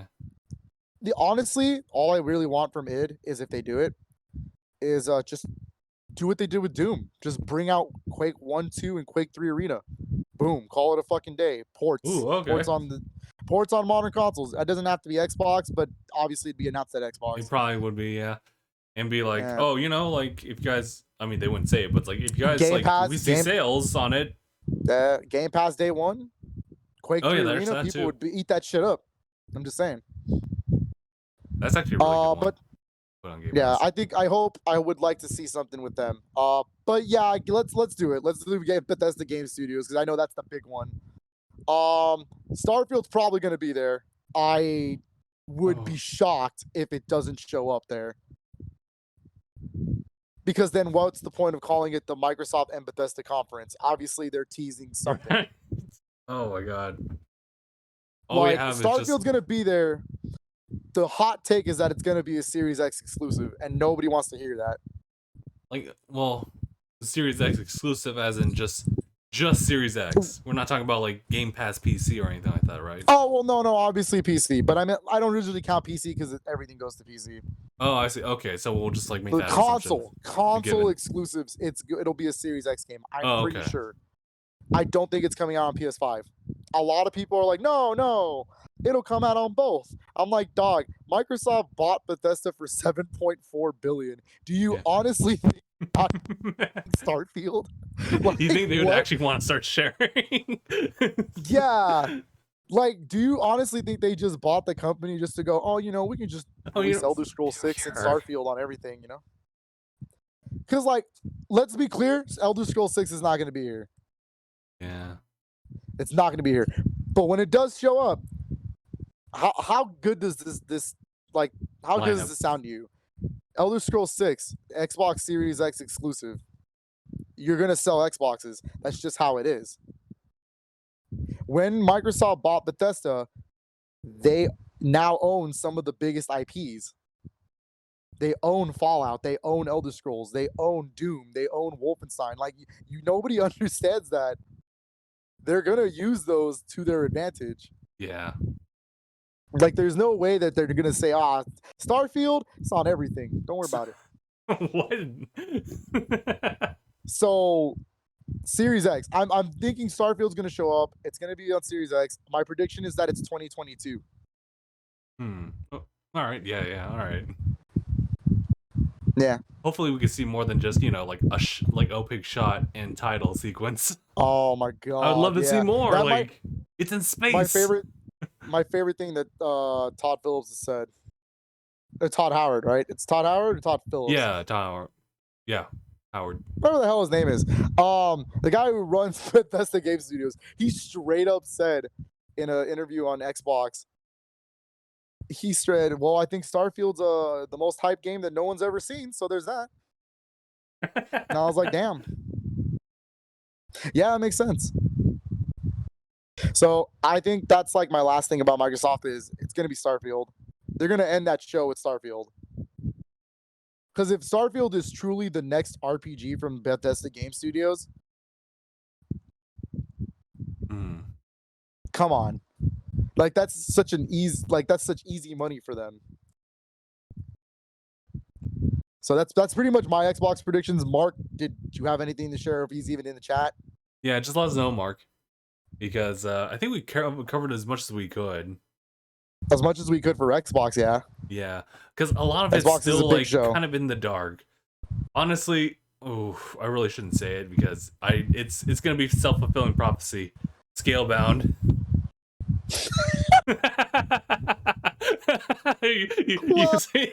Oh, whoa! You brought up a sacred game. You shut the fuck up. You brought the sacred game out. You put that back. Put that thing back where it came from. Help me. Oh my god, no! That Scalebound is definitely done. They're not gonna break that game again. I know, rip, dude. But yeah, that's about Microsoft Bethesda. That's gonna be one of the hypest ones in my opinion. Right after that though, it's Square Enix. Square Enix is going up with their showcase. So far, it in confirmed writing, they're going to show off a new game from Eidos Montreal, Oh, okay. If I'm not mistaken, they did Shadow of the Tomb Raider. Yeah. They're going to show off a new update for Marvel's Avengers, which is probably the Oh, Black yeah. Panther update. Okay. More info on Life is Strange. I Yeah, forgot they do have something that. colors. Don't remember the new game's name. Yeah, but And I can visualize it. finally, they're going to talk about Babylon's Fall. Oh, yeah. That is Jeez. confirmed going to be there. I totally forgot about that title. Yeah, trust me, a lot of people that you it's funny that you brought up Scalebound because it's Platinum Games. So Platinum is making Babylon's Fall. Oh, God. So I need to see that game, god damn it. If it's a Platinum game, I'm already there. I'm already there, whether it's going to be good or not. Whether it's going to be good or not, I'm already there. Like, I want to play it. It's probably going to be stupid Guys, I and had the ridiculous and core action heavy. game from them. And they did say and more. So those are the Okay. confirmed things and more. I expect Final Fantasy 14 and Walker to be there. Yeah, that's safe. Yeah, that's a safe bet that they're going to show off more of that expansion. Do you think 16 will like have like more information, if anything? Oh my god. I don't know. That's a hard one to predict because Final Fantasy 16, yes, it's Square Enix, but I think PlayStation wants to be the one to like. Oh yeah, they want to do what they did with. They want to do what they did with Final Fantasy 7 Remake. They want to be the one to promote it. They want to bring it out. They want it to be, hey, this is a PS5 game. You know what I mean? Right. So I don't know. Hey, prove me wrong. I would love to see more Final Fantasy 16. Yeah. Or even the 7 Remake Part 2, but probably not. Yeah. No Dragon Quest. I don't think there's going to be any Dragon Quest stuff in there. They had their own like little direct for that too. Yes, they did. It was a quick summary of that is that they announced 6 games, a mobile game. It's called Dragon Quest Erasers. Literally 2 fucking games that are not coming to America, so that was a waste of my time. Sad. Sadness. I felt it too. It was the expansion to Dragon Quest 10 and Dragon Quest 10 Offline, which is a offline version of 10.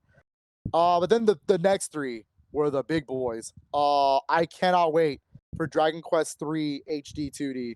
Oh my fucking god. Oh my god, the music. It's fully orchestrated. I cried a little bit at that fucking trailer. And the fact that it's in the Octopath engine. Ooh, it's so good. A Dragon Quest Treasures is a thing. That game is kind of cool. And then Dragon Quest 12, but I'm gonna be real with you right now. That's not gonna happen there. Yeah, it's not gonna happen. There's no fucking way in hell they're about to announce Dragon Quest 12 there or show it off. Yeah, no, it's a touch and go type of thing. You'll see it later. Kingdom Hearts. What do you think about Kingdom Hearts being at the conference? I mean, obviously the joke is Kingdom Hearts 4 is gonna be happening later. It's like, end me already. Cut the stream. Cut the stream right now. I'll see you in my retirement when that gets released. Nomura's ninjas are on your ass right now as we speak. No. I don't think Kingdom Hearts 3 is gonna be or 4 is gonna be there. Nah. Maybe a Series X and PS5 version. Kingdom Hearts like in between. Maybe a PS5 and Series X version of Kingdom Hearts 3. That's more possible. Yeah, okay. Maybe. I don't know. That's probably a long stretch too. But there's probably not going to be Kingdom Hearts news. Speaking of Tetsuya Nomura news, though, I do think we're going to see more of Neo: The World Ends With You.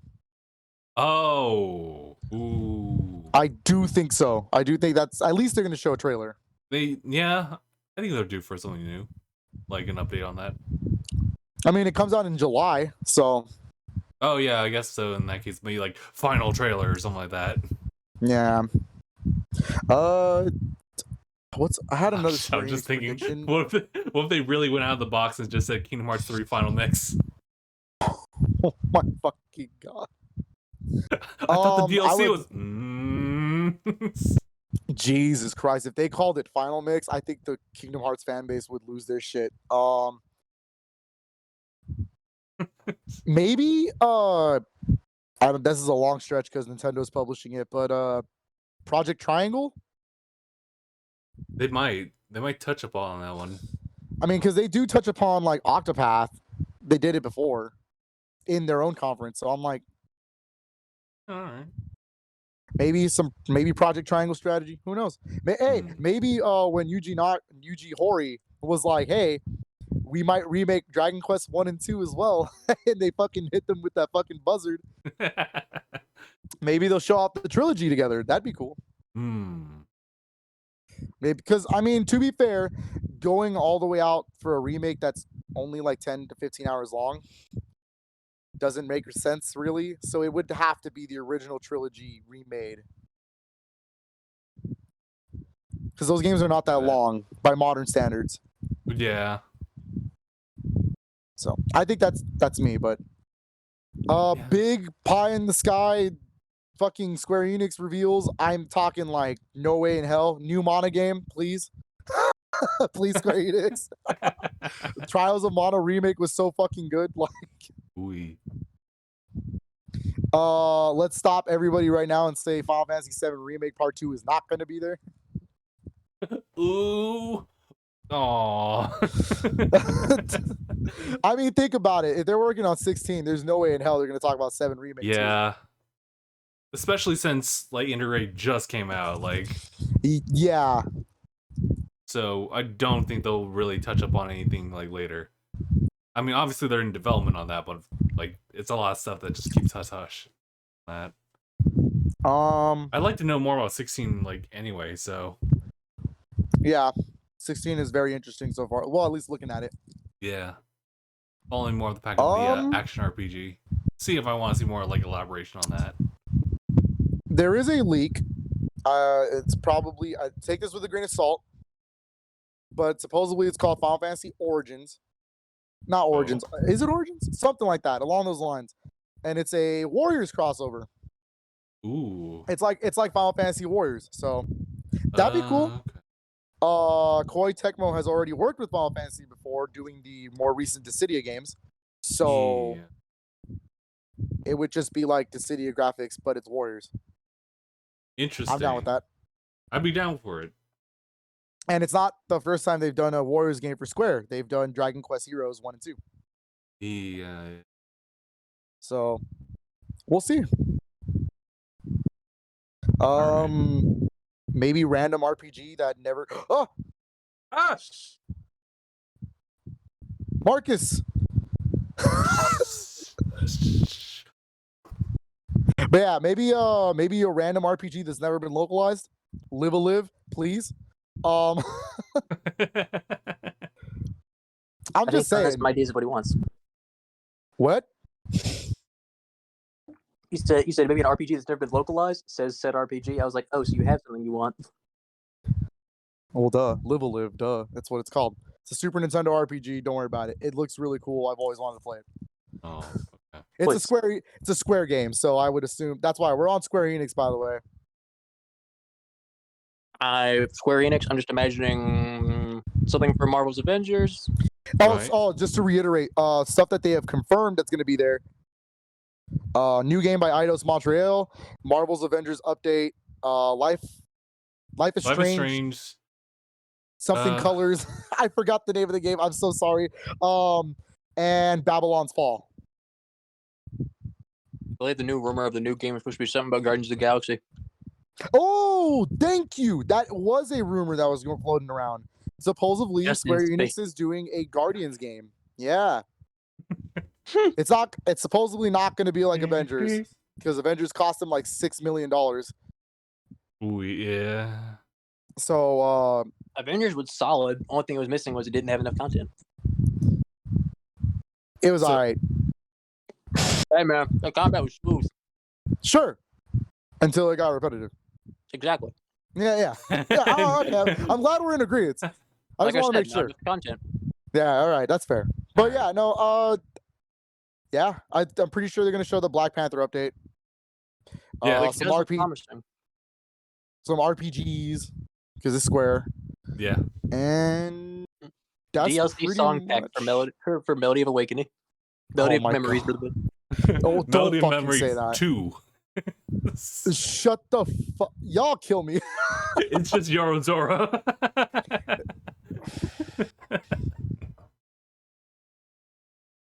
It's a bonus pack where you're literally just tap dancing in Sora's shoes. My Mark, fucking I was saying, copy. like, what if they just came out with a Kingdom Hearts 3, like, final Oh mix? no, my copy of Melody and Memory just shook right now. Don't fucking say that. Kingdom Hearts 3 for Switch. Hey, slow down, dog. I would love to see the Kingdom Hearts series on Switch. I mean, fuck's sake, they're on everything but Switch. Damn. You don't lie to me and tell me you can't run PS3 games on the Switch. God damn it. That's some real bullshit you're telling me. I get Technically, 3. I totally understand if they were to say, hey, 3 just can't run. I 100% agree. It doesn't look like it can. But 1 and 2? Really? I mean, to be fair, No, we can't do it. We can't do it. Can run on the Switch. Oh, yeah, dead ass. If the Crisis can run on Switch, so can Kingdom Hearts 3. Don't feed me that shit.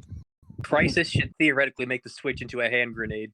But it Witcher runs. 3 can run on Switch. 30 frames per second, but it runs. Mortal Kombat 11 already can broke somewhat Switch run once. on Switch. Yeah, I think that's all I have for Square Enix. I just expect to see some RPGs, more Final. I really hope to see 16. I don't think we're gonna see 16. Like I said, I think PlayStation wants to promote it and not Square. Wait, but PlayStation's not there. I understand that. That's why I'm saying they're not gonna be there. I don't think 16 is gonna be there because of that. Really? Because I would think that since the only reason that they would be there is the fact that PlayStation is not there, so they would have to be there. Yes, In their but stead. but it's the marketing. It's the way they presented it. You know, hey, this is a PS5 console exclusive. I know those greedy fucks. So I just don't see it happening. Again, prove me wrong. A lot of the shit that I say it's not happening, please prove me wrong. I'm not saying, oh, I'm really serious about this. It's not gonna happen. I want it to happen. I have to keep expectations kind of in check until we hit Tuesday. I'll get to that. If Sony buys any more, dude, if Sony buys any more time on Final Fantasy VII Remake, I'm gonna cry. Here we go. Here's the stance. There it is. I was waiting for him to Mark say just it. wants I to just play didn't want to the be the one to say it. games. Let this boy I play just the want to games. play the game, man. I just want to play the game. Speaking of Xbox, real quick, do you had anything to throw into Microsoft and Bethesda real quick, or did we pretty much hit the nail on everything? I was getting ready to say. I mean, you probably already covered Halo. You probably already covered Fable. Yep. You probably already covered a lot of that. I said Fable's not going to show up. I was I saying don't think so. I think at the most we might get like a small trailer or something. I only say that because for Forza Horizon 5 is going to show up and it's the same team. This is true. So that's the only reason. Honestly, if Forza wasn't, if Horizon 5 wasn't going to be there, I would have said, oh yeah, they're ready to show Fable. But honestly, who knows how far along they are even with Fable. Mm-hmm. And here's the thing though, because I did remember this. There is a heavy rumor going on right now. And it has some stuff on it about a Knights of the Old Republic remake. I agree, but I didn't bring it up because it's supposedly being done by Aspire, which I think Crypto in the chat said that. He wanted to talk about Aspire. Let me tell you right now, Aspire usually does not announce shit at an E3. They're kind of weird. They just kind of do whatever they want. Like Star Wars Republic Commando was out of nowhere. Yeah, it was. Oh, it's still so good. Oh, I know. I ordered my copy through Limited Run. I'm just waiting for it to come in. If you've never played it before, play it. Justin, great game.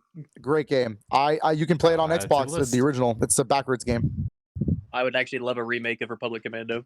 I mean, we got the remaster. That's what I ordered for Switch. I know, but just imagine that with modern graphics and modern handling. I know. But anyways, yeah, I think Aspire will say something for Knights of the Old Republic. I just don't think it's going to be at Microsoft. Just to say that it's a full-on remake just sounds amazing. Oh God! I mean, that's what 7's all about. Or sorry, Final Fantasy 7. Yeah, but yeah, I just don't think 16 is going to be at Square Enix. I would love to be wrong. I just don't think so. Well, we shall see. Also, there's Everwild for Xbox. I've been saying I want to see something from Everwild. We talked about that. Everwild's probably the only rare thing. Second closest rare thing. I did bring up Perfect Dark. Hey man, I'm just saying. Let's see. Will we ever hear the No, not that I. But upgrading for the Series I would X. love to. I would love as much as to. Phil wants to hear the It's not gonna happen. I don't. Not anytime soon, at least. Rare is too busy with Everwild and still updating Sea of Thieves, by the way. So there's no way. Sea of Thieves expansion. They very well could. Oh yeah, they probably will. Honestly, it's a safe prediction. If they announce a new region, I'll be happy. I've been wanting a new region for a long time now. But yeah, let's go back to Square so we can finish it. I think it's done. Like honestly, it's RPGs, Final Fantasy 14 expansion, and Walker. Final Fantasy 0. What about 0? Well, excuse me, what did you just say to me? No, that's actually been something that they've been talking about as a Final Fantasy 0. That's some real high in the sky kind of prediction, Mark. High in the sky. Like Final Fantasy 0, if I remember correctly from the rumors, is supposed to be a fighting game. No. You're thinking of Final Fantasy Origins, which is supposed to be a warrior style game. Origins, that's what I'm thinking of. Origins. Yeah, so I did bring that. I did bring that up. That game is probably going to be there because that rumor was pretty concrete. Yeah, it's probably going to be there. It's a warrior style game that takes all of the Final Fantasy characters, like the main ones. You mean I can take Cloud and just beat the shit out of waves of people? I thought you could do that already, but you know, hey. Well, no, I can't because they bought all the time. Yeah. That was some real salt in there. Exactly. But yeah, no, Square Enix, that's pretty much it. What's next in the agenda that day? I could have sworn there was one more. I think it's Warner Brothers, no? Yeah. Okay, so I will tell you right now. Batman. No, I see it. It's not going to be there. I see the schedule. Warner Brothers has already confirmed no Gotham Knights, no Suicide Squad, and no Hogwarts Legacy. No DC, no Harry Potter. I'm like, so what the fuck are you showing? Back for Blood. That's the only thing they're going to show. They've already said that. Is Back for Blood a Warner Brothers game? Yes, it is. It's published by Warner Brothers. Although it's Valve. No, Valve's not making it at all. It's ex-members of Valve. You see, I was like, all Back for Blood is Left 4 Dead 3 without Valve learning to catch a 3. Pretty much. No, it's Back for Blood. Back for Blood is Left 4 Dead that should have been made a long time ago. It's Left 4 Dead 3. That's what I'm calling it. Yeah, pretty much. But I do want to see it. I mean, hey, the game looks kind of cool, so I'm down. I just want to know why Valve refuses just to count to 3. I know, right? Left 4 Dead 3, Half-Life 3, Portal 3, Team Fortress 3. They just refuse to count to 3. We have a policy of just having one sequel. Gabe Newell already sent his ninjas against for us right now. But yeah, I think Back for Blood is going to be the big thing Warner Brothers wants to show off, and that's fine, you know. Don't they also produce Mortal Kombat? Yeah, but Mortal Kombat, I'm going to be real honest with you. I think Ed Boon is deep into doing Injustice 3 right now, so I don't think. Well, that could be. It's been a while. That could be possibly an announcement. Maybe, but not. It's not going to be at Warner Brothers. They already confirmed the only game they're showing is Back for Blood. That's it. Man. That's it. It's only a segment. It's not even really a show. Why would they make it so small? I don't know. E3 is supposed to go big or go home. I know. So that's it for Sunday. Yeah. Monday. Well, I mean, do you want to cover the PC gaming show? That's on Sunday. I got nothing. The only reason I bring it up. No. The only reason I bring it up is because 2 years ago, that's where they announced Persona 4 Golden on PC. Oh yeah, that's right. Holy shit! That's the only reason I bring it up. Do we cover Capcom or is Capcom on Monday? That's Monday. We're getting there. Because the first conference to go up on Monday is Limited Run Games. Oh shit! Phil's favorite. They are confirming 25 physical copies of games that are going to be. They're going to be games that already exist digitally, brand new titles that aren't even announced yet, classics getting remade, and more is what they're saying. Why is that the most exciting thing I've heard so far? So, Phil has really gotten you into Limited Run. Although, I think the owner of Limited Run actually just said that today they had to cancel one of the announcements for their show. Oh no! Something went wrong with one of the licensing, and he was pretty upset because it was a big contract one. So, Oh but damn! he still says there's a lot of content to show. Oh, okay, it was just the one. So, the only confirmed game that I know is there is the new port from Lucasfilms, Zombies Ate My Neighbors and Ghoul Patrol. Oh, okay. Just the fact that is a Lucasfilms game just still throws me for a loop. It was made by LucasArts back in the day. Which is weird because they usually only make Star Wars games. No, that's not true. They made a lot of the point-and-click games.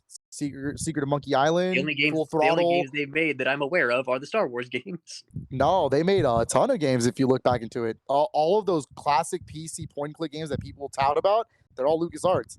Full Throttle, Day of the Tentacle, Maniac Mansion,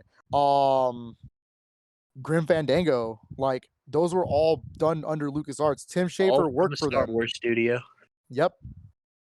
Mark Hamill is a voice actor in Full Throttle. Oh yeah. Like, yeah. So their only console games really back then was Zombies Ate My Neighbors and Ghoul Patrol.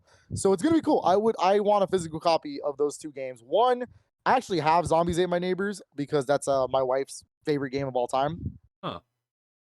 She loves that game, and I love it too. It's a really good game. And Ghoul Patrol goes for an absurd amount of money. So having it physically somehow is cool enough for me. All right. So it's going to be a double pack according to Lucasfilm and Disney. Oh yeah, he does too. Yeah, because remember, Limited Run has the license with Disney to do Lucasfilm games because they do Star Wars. They've got Disney. They got Disney, so I mean they can do a lot of shit with that. Yeah, I don't really have predictions for them because they're wild. Like they can they throw out like the wildest collaborations. Yeah, like last year they fucking said Castlevania, and I was like, Konami, what? Oh, that's right. I forgot Konami is going to be at the show. They might. I think honestly, if we're doing a real prediction, they'll probably say Contra Anniversary just to get the confirmation out of there because they're teasing it. Oh, new Yu-Gi-Oh game. Oh my! No, Konami's not going to be at E3. Really? It said they were going to be. No, they said they're not going to be there. They said that they have games planned, but they're not ready to show anything at E3. No, what I mean is like that's because they were on the list. No, they're not on the list. Check again. Yeah, double check it. Why were they listed on the list then? Konami is not going to be there, but I'm saying like Limited Run is probably going to announce the physical copy for Contra Anniversary. Oh. False advertising when it said Konami on the list. Nah, Konami's not going to be on that list at all. They juked. What else is on Monday other than Limited Run? I mean Capcom, right? I guess yeah, it's Capcom. Like, that's when's Nintendo? Nintendo's Tuesday. We'll get there. Trust me. But just hang on just a little bit. Just a little bit longer. Capcom is going to be on Monday. So far, it's a showcase. So they are calling it a legit Capcom showcase. Monster Hunter. Yeah, so far the only confirmed things they're going to show are updates for current games. Monster Hunter Rise, Monster Hunter Stories 2 Wings of Ruin, Resident Evil Village, and The Great Ace Attorney Chronicles. Really just those four? So far. Okay. That's all they said okay. And more. They said and more. They stopped the Beating World. Let's talk about the info for the 4 games first. Obviously, we're going to see June's update for Monster Hunter Rise. Yep. There's no fucking way they're not. I don't know what that entails. It's probably more monsters. Yeah, it's probably just gonna be more monsters. So, always a good thing for me. Monster Hunter Stories 2 is a little weird because it was at Summer Games Fest. So, what could they possibly talk about? Oh yeah. Especially since the release is coming like really soon. It's like a month from now. Really? Monster Hunter Stories 2 coming to Rise. It's less than a month. Yeah. It's the first week of July. Yeah, it's July 7th. Or I think July 9th. Yeah. Are you going to play Rise with us, Phil? I know. I'm sorry. I've been so fucking busy. I want to play other games too. Damn it. It's hard. All right. It's hard being me. It's hard being Philip. It's hard being Philip. Hold up. Okay. What is it, wifey?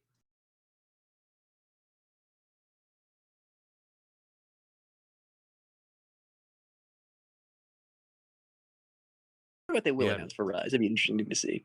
No, my bad. I was asking Josh for a drink. Get a drink, Josh. But yeah, let's see. But Phil, I could give you that drink. Just it would take a while. Oh my god. For one drink, I'd be fucking dying of dehydration at this point. Like a big ass drink. I'm coming. Chosen one. No.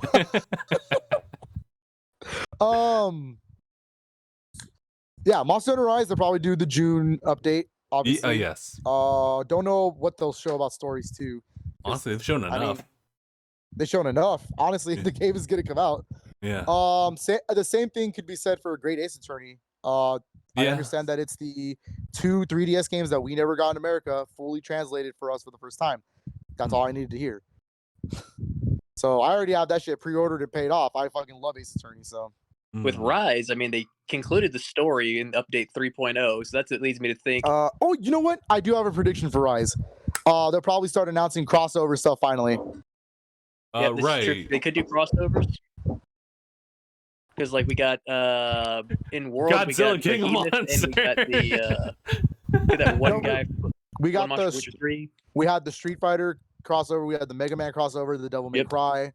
We had a bunch of shit in World. So I'm thinking about in terms of monsters. Yeah, and then because it's a Switch exclusive, because so far it's a Switch exclusive, and they've done this before, there could be Nintendo crossovers like they did with Monster Hunter 4. A lot of people have been wanting that big centaur thing from Zelda. I cannot remember the name of it. The Lionel? Oh, the Lionel. Yeah. People want a Lionel. Shit. That'd be pretty scary. I'll get my ass beat. A Lionel in the Monster Hunter like universe, I'd be fucking terrified. I'm not gonna lie to you. Did you ever see Behemoth in World? He was terrifying. Oh my god, from Final Fantasy, right? Yeah, scary as fuck. Yeah, those are those. Great, like I said, Great Ace Attorney Chronicles. It's gonna be cool. I don't really need to see more though because I already know. I'm gonna buy it. I already have it pre-ordered. So they didn't mention Street Fighter in that. No, they did not. I'll get to that though. That's a safe prediction, but we will. Okay, Resident Evil 8. So Resident Evil Village. It's kind of weird that they're even gonna bring it up, but I'm assuming it's because they're gonna announce expansions. Yeah. I mean, there's no other way you would bring up a horror game that has a start and finish. We're adding in the ability to take off the clothes of Lady D. Oh. Cut the stream. What do you mean we have 99,000 people watching this? I mean, to be fair, for 2B, they had a fucking costume that made her butt bigger. So I'm just saying, stop. Bro. No. I'm just saying, bro. No. I'm just saying. No, dude. 2B's in Fall Guys now. I'm just saying. 2B is in Fall Guys. No, don't say that. No. I do think it's gonna be like story DLC stuff, like they did with 7. Some of the lost tapes, maybe like another Chris Redfield DLC. Ooh, okay. So I'm pretty sure it's something along those lines. Lady D and Capcom in Marvel vs. Capcom Infinite. Oh shit! Yeah. Well, I was gonna say like if you said like Marvel vs. Capcom like another one, then it'd be like, yo, they could if they wanted to. Lady D. So I think that's it for the stuff that's confirmed. We can do predictions now for that one. Mark Brenson Street Fighter. I know he's gonna go into Street Fighter 6 territory, and while I do think it's time. Dude, I do think there is a Street Fighter 6. I don't think they're going to show it because we know there's Street Fighter 6. The leaks showed that. Because Season 5 of Street Fighter 5 is still going. They haven't even big data breach showed that. Yeah, they haven't released Akira yet from Rival Schools. Yeah. Isn't that the only one that's left? I think no, so? There's one character left Really? that they have not announced who it is. Damn. So it's probably going to be an announcement, if I had to guess. It's probably going to be a crossover character. That's why they don't want to announce it. Okay. It was supposed to. I don't know. The thing is, it's a wow. It's a 50-50 chance of it being at Capcom Showcase. I think they might want to save it for Evo. So I'm not sure. Oh yeah. Who would they have crossover? Like who is like? I'm just trying to think of who.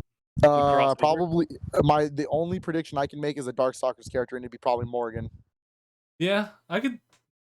I can see it. A popular fighting game character that they could put in. It's Goku. Anyways, look up. From Guilty Gear? Oh no. Hold on. Soul I'll get Bad to Guy? that. I'll get to Soul that. Soul Bad Guy might be in another fighting game, No, but it's it May. ain't Street Fighter. It might be. He might be in a Samurai Showdown. So we'll see. I would play Guilty Gear Strive if I had something that could run it. I do, but I don't have Guilty Gear Strive, so I don't either. Sorry. I had to make a Time there, Bill. compromise. I had to make a compromise, but it's not about my tragic life. Hello, Dr. Smile Capcom. friend. What else can we do? Do I want to predict Mega Man? Like, do I want to make myself sad? You know where I'm my trying camp to figure is. that out. Like I'm the one. Mega like, Man coming to the Xbox One, I- Xbox One, Series X, and PS5. Because I want to see something Mega Man related. Even if it's another Legacy Collection. It probably is the safest bet. If it's Legacy Collection, it has to be either Legends or Battle Network. I don't think any other ones. Please. When's the I'm last more time they made a new Mega Man? new Mega Man 11, Yeah, How long ago was that? it was a while. 2018. Something like that. That's fairly recent. Fairly recent. You always see it on It's on sale. It's on PS4, Xbox One, and Switch. I think I was Steam's gonna say well. because I was like, I think I was like, how long has it been since they made a new Mega Man? But there's always that tease about X9. That's a thing. Jesus, dude. If X9 just like came out like from the building. They could do it. Remember, Mega Jesus. Man the Mega Man franchise has so many different series that they could just make a sequel to any of them and call it a day. Hmm. The fact that they even made a Zero and ZX Legacy Collection is so like fan service. It's not even funny. Because I thought that series would be long forgotten at this point. Right. So, but if we do like Legacy, you said Battle Network, right? I'm actually in the camp that wants Legends. Fair. I think Legends 1, 2, and Misadventures of Tron Bonne like deserve so much more than just being really expensive PS1 games. And be a discontinued like Legends 3 project. Yeah. They're PlayStation 1 games. They're PS1 games. Legends 1 has a 64 port, but it's called Mega Man 64. Oh yeah. But that's about it. Didn't Mega Man have a 3D game a couple times? That's what. Those are the Legends games. Yeah. Because I specifically remember something like that in my memory, playing that a little bit. Yeah, it's those. It might have been a demo or something. It's something in my mind. It's like you did something like that. I would love to see those games. Probably not remastered. I'm sure they wouldn't if it's the Legacy Collection. They would probably just widescreen, call it a day, which is fine. That's all I want. As long as you can That'd be just play cool. it. Yeah. As long as it's more accessible. A lot of people don't realize the Legend series is expensive now. Misadventures of Tron Bonne is worth $1,200 on the PS1 alone. Ooh. And that's a prequel to Legends 1 and 2. Cool. So it's really, it'd be cool to somehow get those games in a more modern fashion. Especially since Mega Man right now is pretty high up in people's memories thanks to Smash, thanks to the 11, thanks to the Legacy collections. Yeah. I still just imagine Justin's reaction to seeing Mega Man and Smash all those years ago must have been something. I know, It right? was some. Considering, like, I know you love Mega Man, so you still were just like, oh! Yeah. So Dude, that that was that's a labor of something. love, and I can always thank them for that. Any other Capcom franchises you think would show up? Ooh. I mean, Because I mean, I could always name Bionic Commando. I can always name some other shit too, but like that's not gonna happen. So Bionic Commando, no, that's a throwback. hey, man, if they did, I'm planning I mean, I'm planning on picking up that series and probably playing it on stream. We'll see. I feel like they need a win for Marvel vs. Capcom, but I don't feel like it's time yet for another one. Yeah, no fucking way, no. I mean, not after Infinite. I mean, no, that's the thing. They need to redeem that. So I feel like eventually we will get another Marvel vs. Capcom. I think. Yeah, no, definitely. We will definitely get an MVC eventually. It's just not gonna happen anytime soon. How long ago was Infinite? Was that 3 years years ago? No, 2017, 2016. It's been a little bit now. Fact check that. God, I didn't realize it was that long ago. It's got to be 2017 or 2018. That's my best. That seems more. I feel like it was like maybe 4 years. Like I think 3, Justin's 4 on years it right ago, now. Max. Hold on, Justin's on it right now. I say 3, 4 years ago at Max, I think. 2017. Yeah, Jeez. 4 years. That was right. You guys don't realize it's been a while. See, when you said 2016, I was like, hold up, that's too long. That's why I stopped myself. Yeah, no. I don't know what Capcom has ready to go. That's the thing. I can throw 2 safe predictions and see what happens. Oh no, 1 safe prediction. Oh, okay. Will they show that one game that they showed at PlayStation's conference back last year? What game that? Pragmata? Oh. That is a Capcom game. The one that I could have sworn was a Kojima Productions game, but it wasn't. Oh, was that the one with the spaceman in the city going upside down and shit? Yeah, and then he it's like ended the up on little the girl moon. and the moon. That actually did look really interesting. That's a Capcom game, so That did look really interesting. So I do want to see. It has a 2022 release date, so they do need to share some information on that. Yeah, that would be interesting. More. I really don't know what Capcom has up their sleeves. There's such a wild card when it comes to certain IPs and franchises. I mean, I guess another safe prediction is like Capcom Arcade Stadium. I know that just came out, but they did announce they're going to add more games. Yeah. Okay. So I wonder if they're gonna even touch the like Sega Nomad age of Capcom games, like Power Stone and. I have a friend who fucking loves that game. Dude, I wish the Switch had Power Stone. It'd be one of the best multiplayer games. Power Stone remaster. Please don't say that. Please don't give me hope. I was like, don't do this. Don't. No, because remember that leak, or that fake leak back when MVCI was happening, and they mentioned was it Falcon as a character from Power Stone? That would have been so fucking hype. Anyways, before I make myself even more sad, yeah, I really don't know what Capcom's got under their sleeve when it comes to not being those 4 games. Yeah, I'm still hoping for Mega Man, but otherwise I don't really know. That's my highest hope. That's my highest hope is to see anything Mega Man. It is the 15th anniversary of Battle Network, so. Anytime you say Mega Man, 2 things pop up in my head. 1, Super Fighting Robot Mega Man, and the other one is Mega Man. Oh my god! Is that meme of that dude Smash tournament?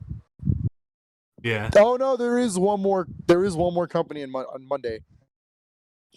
Wild Card as well, but it's Take-Two Interactive. Oh yeah, I know that name. They own Rockstar. Does it mean Rockstar is going to show up? No, Rockstar literally never shows up to E3. That's a thing. But their games do. Sometimes they've only showed up once, and that was Grand Theft Auto 5 for PS4 and Xbox One. How's it going? Well, I mean, this has been said before. It's not. Say it. Everyone knows it's a huge possibility is that Grand Theft Auto 5 fucking a new edition of Grand Theft Auto 5. That's not a possibility. That's confirmed. Yeah, but they're talking about doing a whole new edition. Yeah, for PS5 and Series X. They already confirmed that. Yeah. Yeah. Will they finally? Anyways, will they finally announce? Will they finally?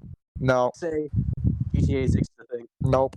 I already knew where you were going with this, and I'm gonna be fucking honest with you. If Rockstar wanted to say 6, they would have said it already. Damn it!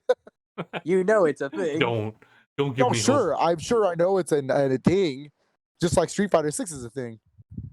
But they're not gonna we show know it. that because Capcom's data got leaked. Okay, well, yeah, but we have definitive proof that 6 is a thing. Sure. It was always going to be a thing. Or do you think they release next-gen consoles and not think about a Street Fighter? But then we also realized they fucked up and needed more time, so that's why they got a whole more characters. That's why we got a whole season. Yeah, I know. But more than we know about GTA 6. Yeah, I don't really know what Take-Two has. Like, they're gonna be weird. I really have no predictions for that. All right, we're here. We're on Tuesday, aren't we? We made it. Oh, we're here. We made it. This It's is not my quite time to Tuesday, shine. but we're Tuesday. Bill is on crack. This is my time to shine, ladies and gentlemen. All right.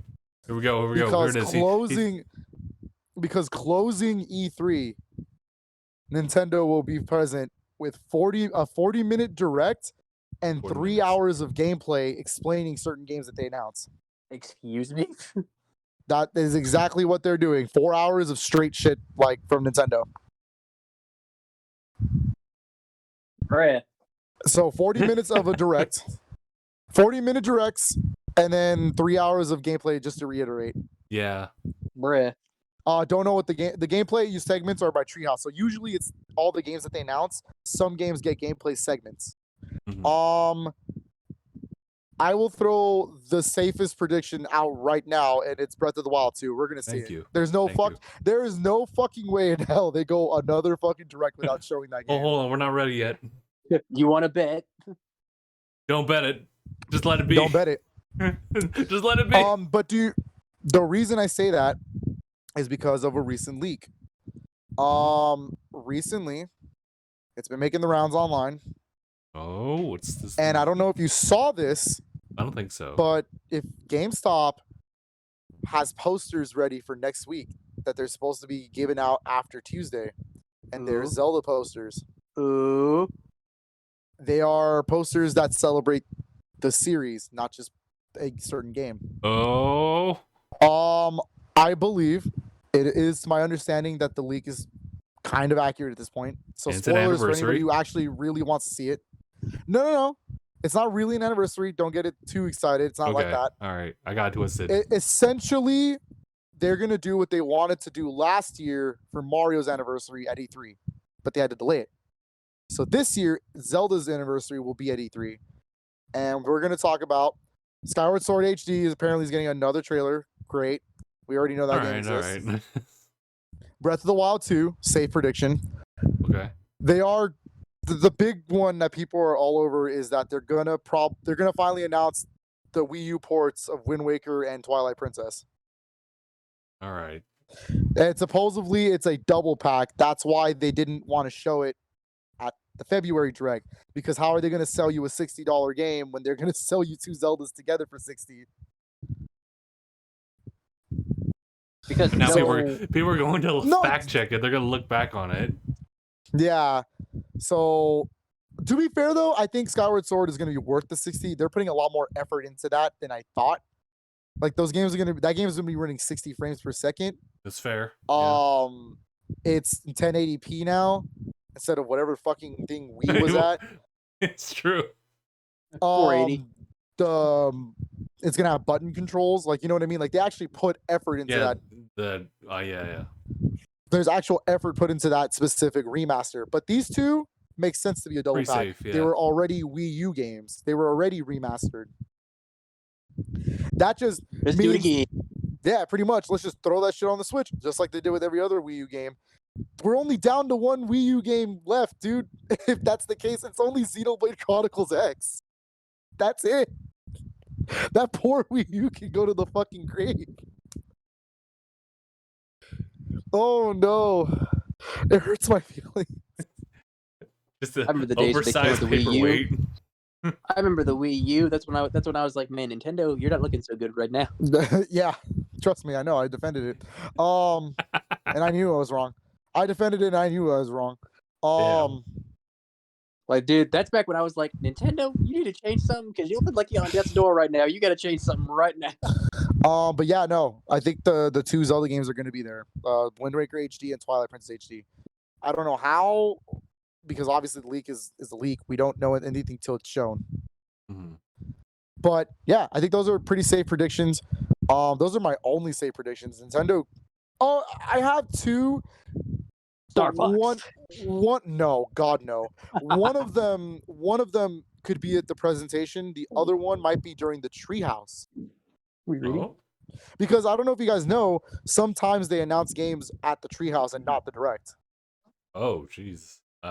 Because back in 2017, when they did the Switch stuff, they announced Samus Returns for 3DS at the Treehouse. They didn't do it in the direct. Oh shoot! Really? Okay.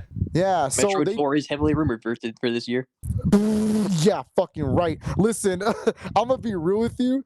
We're not gonna see that game for like at least another year, maybe 2. That game had to have a complete restart. Why gotta be Phil's so? like, please let me eat my words, and it's shown. Just let me.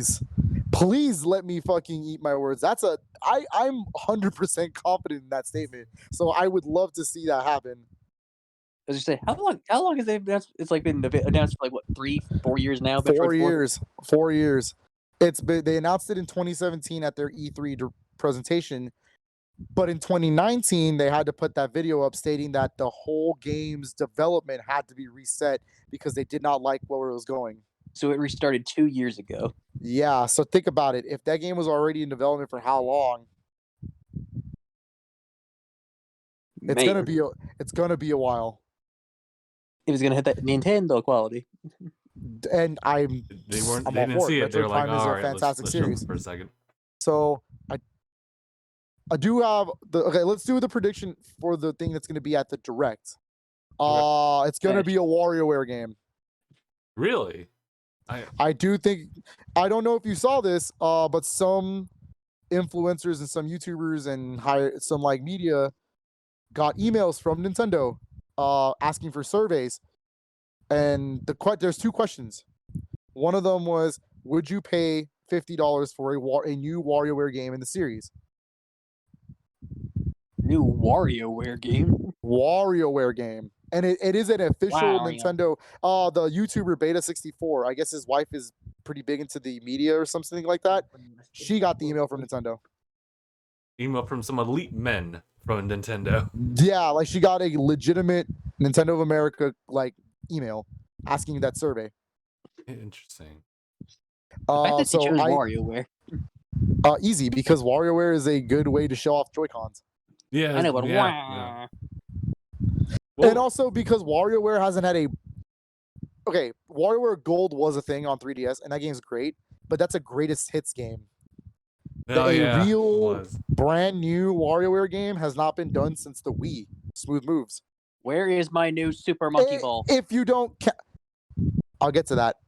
I'll get to that. I'll get to that. Take my money. We'll get there when we get to third-party stuff, because I do have some theories for that. There is also WarioWare. There was also Game & Wario for Wii U. I guess that technically counts. Oh yeah, because it's WarioWare characters, so technically it counts. Yeah. Either way, it's gonna be cool to see a new WarioWare game. I like WarioWare a lot. I'll play them. I like the micro games.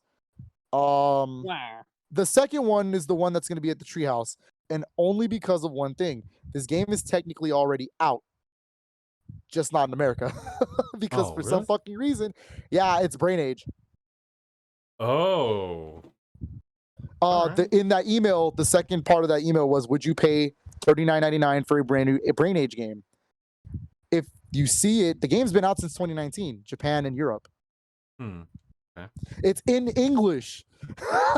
The game is in English, and we don't have it. The fuck? Why would you even bother putting it in English then? I don't know. That's what I was trying to understand. Not release. Hey, for all you English people that are in Japan, hey, here you go. Damn, really?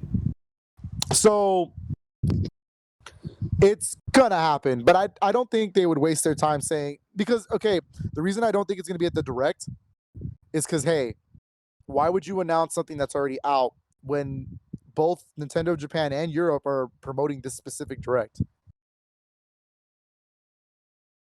So there's no reason to show something that they already have. That's why I think it'll be at the Treehouse, where they'll do a quick 15-minute segment. Hey, look, Brain Age is coming to America. Blah blah blah. Because theoretically, couldn't you just change your region and then be able to download it that way? Yeah, you could. It's region free. Okay. We know it's E3. We know for a fucking fact. Smish. Oh yeah, come on, Smash character reveal. What the question? It's not a question of is there going to be a Smash reveal? It's a question of, are they just going to show both? Ooh, they could show the last. Because at E3 2 years ago, 2019, they showed off 2 characters back to back. They showed Hero and Banjo. And Oh, really? if historically, if it's a Smash reveal at E3, it's usually someone big. It's not just like they don't just fucking save it for like Pyramithra, you know? Yeah, okay. It's gonna be a big character. There's a reason they're waiting to E3 to do it. They It's got just I don't know who. cinematic for both. Oh, I would lose my shit. That would dude, be the I would be craziest throwing things and be like, announcement. That'd be the craziest fucking announcement. Fuck Halo Infinite. We got fucking Halo is Smash, baby. dude, if Chief got into Smash, I would legit just be like, oh. Yeah. Finishing the roster. Those are all I have. Those are all I have like predicted, like pretty reasonable predictions. High in the sky predictions, I guess, technically. They could show off more Arceus. That's a pretty safe one. I don't think they'll show Diamond and Pearl, because why would you want to show more of the game that already exists? Yeah. I think they will show Arceus though. I do think they need to. They need to, because that game is coming out. Oh, my bad. That game is coming out in fucking January. That's really close. Yeah. That's closer than you guys think. I know, it's my birth month. When they said early 2022, I didn't think they meant first month, all right? Like, oh yeah. As is Elden Ring. Damn. No, that's cool though. But yeah. Overall, I think Super Monkey Ball. Okay, so Super Monkey Ball did just get trademarked for Super Monkey Ball Banana Mania. Is that what it's called? Because Sega did trademark the name. I think, I'm not saying it's for reals, it's a 50-50 chance they will show Super Monkey Ball something at a Nintendo's Direct. Because that is something I remember, like, from the few games me and my sister would play together. Yeah, that's a series that's really good. On Nintendo side. I know, because the Yakuza team is the one who owns the series now. That's who the people who have been doing it. Oh, okay. Why does that just make so much sense? I wish I could tell you, but yeah, it's a Ryura Gotoku Studios. I forgot their name, but yeah. Because I look at Yakuza, and if you were to tell me that they also own Super Monkey Ball, I'd be like, I believe you. Well, they develop. Sega owns everything, but they develop it. Yeah. Yeah. You know what? I do have a prediction that got leaked, sadly. That's a real leak, by the way. This is a real confirmation. The real confirmation. They're gonna show off Shin Megami Tensei 5. Oh yeah, that's right. I remember. Japan's. You were happy but disappointed. I remember that. I'm very happy. Shin Megami Tensei is the mainline series. A lot of people think Atlas and it's Persona now. There are a lot of people who don't know what Shin Megami Tensei is, and you guys don't realize Persona was a spin-off of Shin Megami Tensei. Yeah. A lot of Persona's DNA comes from those games. Like, it's crazy. It's crazy to think that if someone can say Persona, but they don't know what the fuck SMT is. Damn. Like, I was like, what?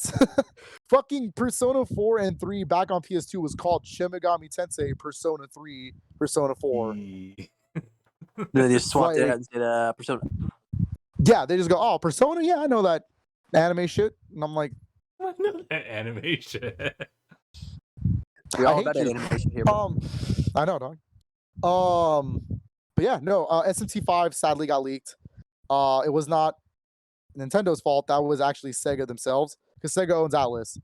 And their website updated early in Japan. So apparently it's coming out November 11th, which is not a good thing, because that's only a week before Pokemon. Oh yeah, remakes. And it is a Switch exclusive. Remember that. SMT5 is a Switch exclusive. God damn, all right. So, yeah. I did pick up Shin Megami Tensei 3 recently, the remaster. Oh, okay.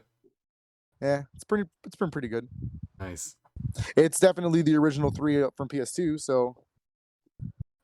But yeah, SMT5 is definitely going to be at that conference.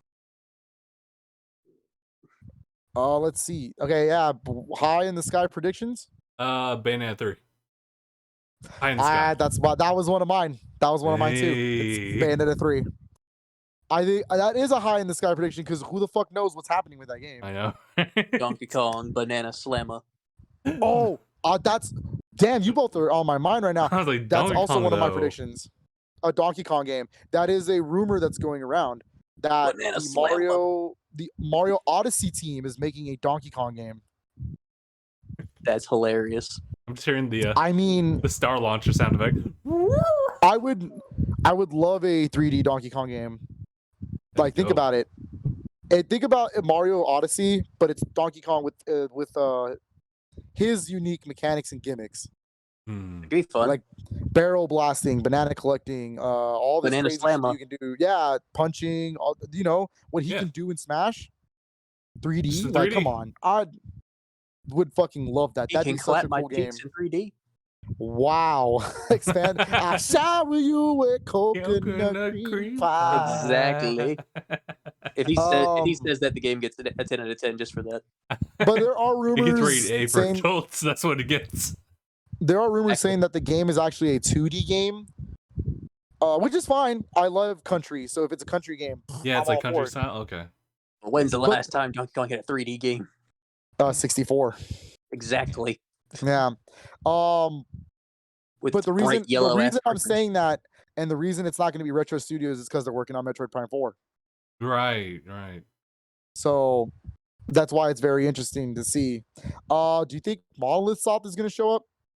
Like something Xenoblade related? Well, Good. What's the most recent thing? Just a definitive edition? Or That's it. Yeah. In Smash. No, I guess technically, yeah, they made the opening cutscene for if Fire they Mythra. did Chronicles like export, that's the high in the sky. That is a pie in the sky. That's like the. Sorry, the dogs are staring at something. I really, really wish to see Xenoblade Chronicles X like ported. That game is so good, but it's stuck on the Wii U. Like, like it's the one game that deserves a port, and it has not brought it. Fucking Ninja Gaiden 3 got a port before Xenoblade. Ninja Gaiden 3 Razor's Edge isn't even the good one. But it's still got a port. But it still got a port. It got ported before fucking Xenoblade Chronicles X. I'm mad. That's because the one that needs to happen. That's because they knew the only way to make people not throw away their Wii U's was to keep that one for now. Oh my god. Sad. So now once that's done, everyone's like, oh, But fine. yeah, I can but throw this a away lot of, now. I don't know, like, have you guys actually played X on the Wii U? I mean, I've never had the console for a reason. Oh, the thing is, that game took a lot to run. You had to. This is how much it should not be on the Wii U. You had to, if you bought a physical copy, you had to buy the disc.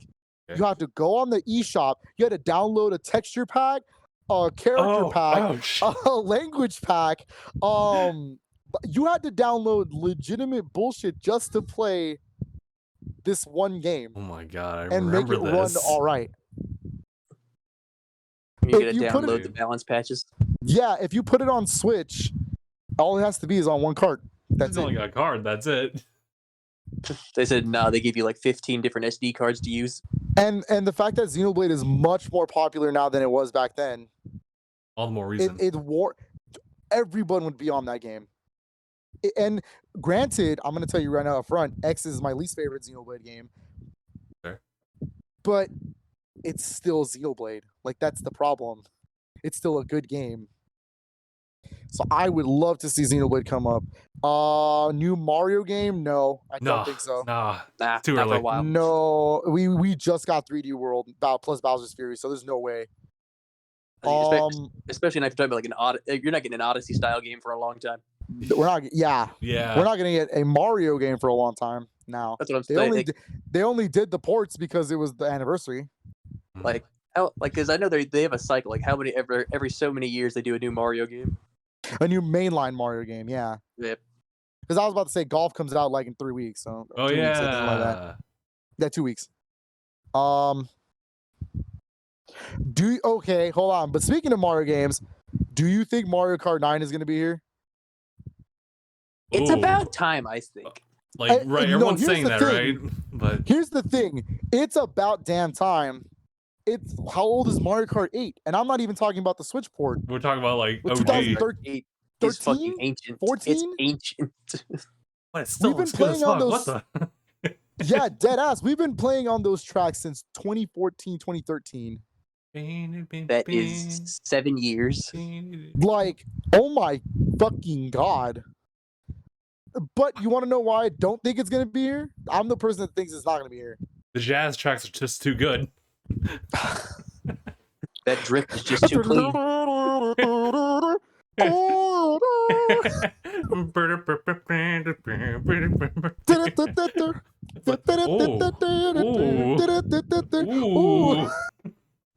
Fuck it. Ooh. Ooh, god damn. Ooh. Ooh, Music Park. Ooh. No. They really should just make 9 already, though. They really should. But the thing is, it's not going to. And you want to know why? It's the simplest answer. Mario Kart 8 Deluxe is still the #1 best-selling Switch game. Jesus. It is. That should be all the more inspiration to make 9. But why make a new one when they're already make money off the same game? They don't need to make a new one. People are gonna buy it no matter what. That's the problem. Why would you make a sequel when the game is still selling like fucking crazy? So it sells even more. Maybe, but as of right now, they don't fucking need to make a Mario Kart. I always said Mario Kart 8 Deluxe is so good that all they needed to do was update it with new tracks. That's all they needed to do, and they still didn't. They gave us battle mode, which is great, you know. They gave you new characters. New characters. Yeah. No, I would say new characters and new cards is what I would care about. They gave us a little bit of new cards, but it wasn't much. If anything, like that reskin reskin for character, Link. you have to add a new card. Yeah, but again, that's it. They didn't give us new tracks to race on. They gave us new battle mode tracks, which is perfect. That's what that game needed. But that game was so ripe for more DLC, it's not even funny. More tracks, more battle mode tracks. Think about it this way. There are 42 tracks in that game to race on. That's it? That's it? That's what your answer is? Dog, a normal Mario Kart game back before DS only had fucking 16. Now, do you want to know why I say that's it? Because I'm thinking Smash levels of shit. And me too. I'm thinking that kind of shit too for that game. But I'm going to be honest with you. It's not ready. I don't think the Switch... I think the Switch will one day get a Mario Kart that's proper. Mario Kart Ultimate. I just don't think it's time. I don't know. Again, prove me wrong. I would love to see a Mario Kart 9. Mario Kart I would love to see brand new tracks. It's just 8's so good. How would you even top 8? How would you even? That's what makes me upset. No rocket boosters. No, hold on. But there's no point in making sequels on a console that already has 8. I'm talking, when it's a next console, sure, there should be a Mario Kart 9. But as of right now, they already put Mario Kart 8 Deluxe, and that game was already as good as it was on Wii U. If only there was a Switch Pro to announce it with. But the Switch Pro wouldn't be that kind of console. The Switch Pro is going to be like a PS4 Pro. It'd be as an extension. Better upgrade. It's an extension. It's not a brand new console. Or is it? We don't know. Yeah, that's true. We don't know. That's my guess, though. Ends up being a completely different console. What would you like? I don't even know how to imagine that. That'd be like. I would look at my Switch shelf and be pretty pissed. I ain't gonna lie. It needs to have backwards compatibility at that point. It needs to have backwards compatibility, or I would fucking lose my shit. Phil would just drop Phil to spent his the knees. last 4 years. I would just get rid of my fucking Switch games. Dude, I just imagine you dropping to your knees, and then just what? I have so many fucking Switch games in front of me, it's not even funny. I'm staring at it right now. Can you imagine? But no, realistically, I don't think Mario Kart 9 is gonna be there. I don't. There's too much money still left on the table with 8. There's no way. How long they have been how many times has 8 been ported? Just once. Just the one. Mario Kart 8 Deluxe, yeah. Why does it feel like it's been around more often? It feels because it was on Wii U. It was on Wii U Switch for a while. Then Switch. I don't know why. It feels like it's the game that just keeps following. Do you think Splatoon 3 is going to be there? I could see it. I think I'm a gonna say segment, no. but I don't know. I don't feel want like them to they take need up. to for 40 Yeah, I minutes. was gonna say for 40-minute direct, I don't want them to even touch Splatoon 3. Like it'd be its own thing. Yeah, Maybe. it could be its own thing later on in the year. Splatoon direct. Yeah, Because they kind of done that before. exactly. That's what I'm saying. I mean, I'm sure it's gonna be a quick segment, but I don't want it to take up that much time. Mother 3. The fuck up. New Captain Falcon game. High in the Again, Sky, shut the Arms fuck 2, up. featuring feet. Oh my god. Hey, Arms 2 is plausible. Arms 2 be sick. I'd be down. Yeah, that's a plausible game because I think the director's been wanting to do it. Yeah. I'd be We'll down. see. I'd be really down if they fleshed out more characters, added more new characters, and added new stages and stuff to play Pokken on. Fighter 2. Don't give me hope. Don't give people hope. Hey, Pokken Tournament 2 doesn't sound like a bad idea. I'm just saying. I'd be down. I'd be very down. Pokken Tournament 2. I fucking love the first game. I used to play it competitively. The game's great. I used to play competitively at Evo. It was really good. Yeah. Ooh. Not anymore because Sony owns it. Ooh. Anyways, before my heart gets torn more, I'm trying to think of other things that could show up at Nintendo. Nintendo's such a wild card because IPs are all over the place with that fucking company. It's true. There are a lot of people who want to see a new Kirby game. I don't know. I mean, like, what could But you Justin loves add? Kirby. I would like Kirby. Well, the HAL Laboratory has been teasing that they're ready to start what they're calling the next generation of Kirby. Air Ride 2? Oh my fucking god. Kirby fighting game? They kind of already did. They kind of already did that. It's called Kirby Fighters. It's called Kirby Fighters. You fucking On the eShop. As you can tell, I'm not a Kirby. No. Amazing Mirror 2. Got it. Apparently, it's some kind of 3D platforming Kirby game. Whoa. Like a Mario 3D platforming game? That's Put that back in the holster. People have been. Take this with a lot of salt, but it could be a 3D platforming Kirby game. It's a genre that Kirby has not touched. 3D. You mean like you're talking like a Mario type? Like game. a Mario type Like style Mario. game, but it's Kirby. Yeah. That would be an interesting Kirby game. That'd be such a pretty damn cool Kirby game. I'm not gonna lie. I'd be there Stuff rushing from the front. So that's a thing. I don't think we'll see any Sonic games there. We did just have the Sonic Central. Yeah. I mean, they could show a little something. I don't think they're gonna show whatever that last game was because they didn't even call the name. Oh, not that one. But maybe the other ones. Definitely not Sonic that one. Origin. They could. Maybe. I mean, so I'm getting reports about that game. I'm getting reports about that game that they're gonna be the Christian Whitehead ports of Sonic 1, 2, and CD.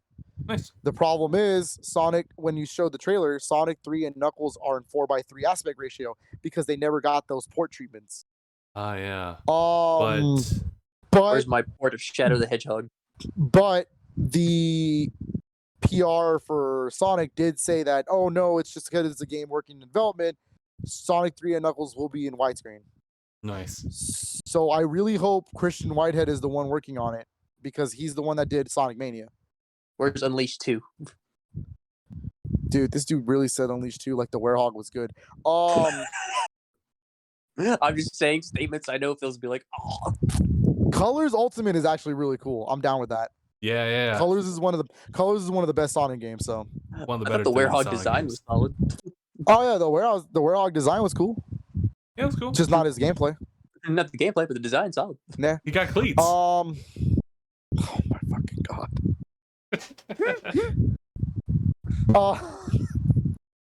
Feels like you guys are killing me. I'm trying to think of what else they could announce at Nintendo's Direct because there's predictions in the sky shit.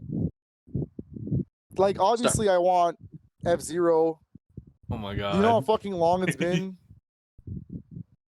Like, oh my fucking 10, god, man. Try like fucking GameCube era. Or something 10, 20 years. Like from the sky, Kid Icarus. Oh my god! Even if it was just Kid Icarus Uprising HD, I would be all in.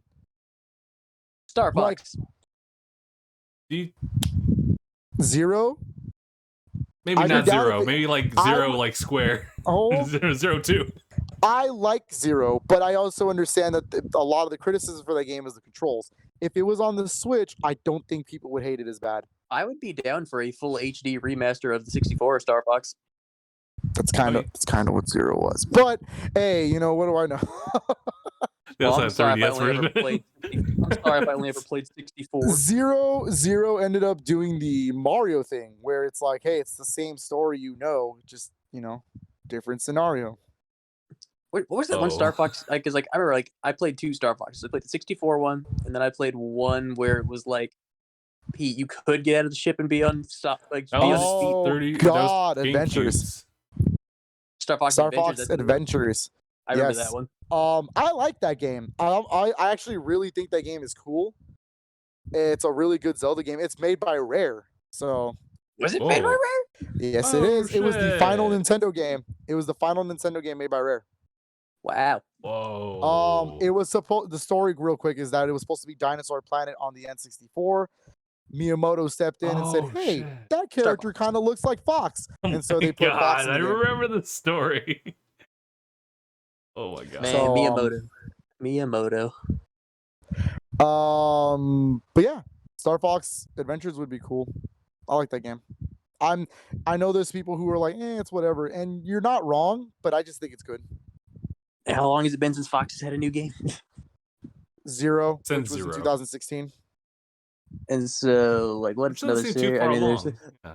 Ice Climbers.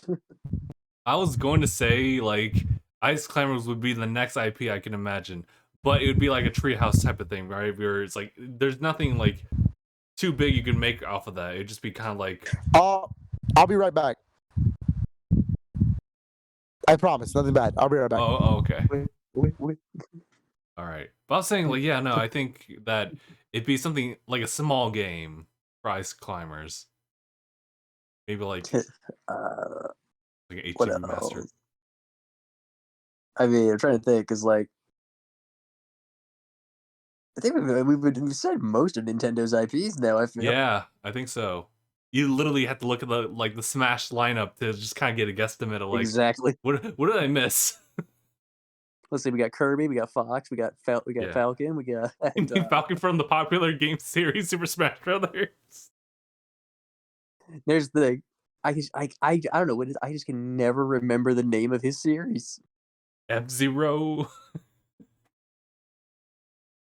Oh, but ooh, I just had the one that we didn't talk about, but what was it? Not Game and Watch. It was I why already am said I- Mother 3, that covers Nest. Yes. I was like, but there's no way they would do anything with that. Like, Mother's popular in Japan, but not in the West. Right? But like if they just gave it a shot, like granted Xenoblade Chronicles is kind of like the black sheep here because it was so well received. Like I think like as far as like in Europe and whatnot, it finally went over, got released over, and it kind of trailed along that way. But with Mother 3, it's like it's been like there longer, and there's definitely like a niche audience for it, but there's been no like effort to push that along to be like hey, we have like the Mother series. I mean, if you're interested, we have like this kind of like a newish version, maybe like a remake or something like that. But yeah. Oh god damn it! The camera's fucked up again. Wait, are you Oh sure? no, I fixed it. No, it's good. It's good. What? Wow! It didn't glitch on me this time. Okay. Sorry, my wife was calling. I'm using my phone, so. Gotcha. Okay, gotcha. We were saying like all the IPs, like, well, they're still Mother. But there's like The only thing I want from Mother is, yeah, sure, Mother 3, right? But at this point, just put Earthbound on the fucking virtual or on the Super Nintendo app, man. oh yeah, it's true. How hard is that? Like, they own the game. Now the Western Like, audience how- is interested in it. Don't you How know hard could that be? Nintendo doesn't want to give you the old games like just for you to play on there. It's not a thing. I know, but what would be cool is Wasn't if that it the was Sony like mindset though? I'd be down for if it was a Mother collection. You know, it would be like Ooh. Mother or what is it? Earthbound Beginnings is what they call Mother 1 now. Earthbound, and then they can call Mother 3 Earthbound 2. Might as well at this point. Yeah. Well, no, it's because I know whenever they do bring it over, it's gonna have the Earthbound name. Yeah. We just don't know what. I like- call it Earthbound 2 at this point. That's what I'm thinking it's gonna be called. Yeah. Because we also mentioned Mario, we mentioned Link or Link from Zelda. Zelda definitely is gonna get a lot of attention this E3. Yeah. We said Mario. We said Zelda. We said Donkey Kong. We said Falcon. What do you think they're gonna do with Zelda? Do you think they're gonna open with Breath of the Wild 2, or they're gonna end with Breath of the Wild 2? Oh shit. I thought they're gonna save the best for last. Oh Jesus. I feel like they would do that. But they're gonna save. the Well, big think boy about for it last. this way: if they open with Breath of the Wild 2, then what's the one more thing game? This That's is what true. I'm saying. Smash That is true. announcement? Nintendo's always said one more thing, Jackie. Smash Fighter? Would that just be a safe guess? Nah, that's That's not usually a. their That's not a. opener. Yeah, but it's also not a good way to end the show Fair. because that's just a DLC to a game. Oh yeah. But I think If you forget want how an hyped E3 Smash show, releases are. if you want an E3 show, you got to end it with something. You know what I mean? Like a new. You know how new, hyped new Smash thing. releases are. No, they are. I'm just saying that's not a show-ending trailer. Because I remember Even they opened with Sephiroth before. that was That was one the- trailer, and it was the Game Awards. Yeah, that was know. the Game They Awards. so literally- slightly no, different I'm stakes. talking about a Nintendo Direct. Yeah, they open with Smash stuff, you know, because it's DLC. They get it out of the way. And everyone lost their fucking mind. You have to remember that Smash Phil doesn't cried. appeal to everybody. It Phil appeals to a cried. large audience, yes. Sure, it appeals to a large Nintendo audience, but people who are not there for Smash don't give a shit. You know what I mean? It I is still still, remember that. it's still Phil messaged the DLC. group chat, he's like, "It's Sephiroth, I'm crying." As soon as I heard the first notes, I was like, no fucking way. And I got up I was out of the my same fucking way. couch. You got up. I got up out of my fucking couch. Like, you can ask Josh. He was right next to me. He was like, holy shit, dude, are you okay? And I was like, no. He I stood heard the notes. I himself know up like who with it the is. Paranormal Activity movie. When I heard the first dun dun dun, I was like, that's it. It's time to go turbo. Turbo-tastic. I don't really. Nintendo is such a crazy ass conference, dude. They can announce a lot of They things in have 40 so minutes. many They've done it IPs. before. They've done it before. Remember, like they've done Nintendo Minis where they announce like fucking 30 games. Like, Yeah, yeah. It's just a roulette. do you think they'll show up Project Triangle there and not Square Ooh. Enix? They could. But we know like what was it? There was already like their demo for it. So I don't like maybe a trailer, but like that'd be it. Maybe a trailer that has the actual name, because I really hope they don't stick Oh my to Project God. Triangle. Hey, look, I'm just saying they stuck to Octopath.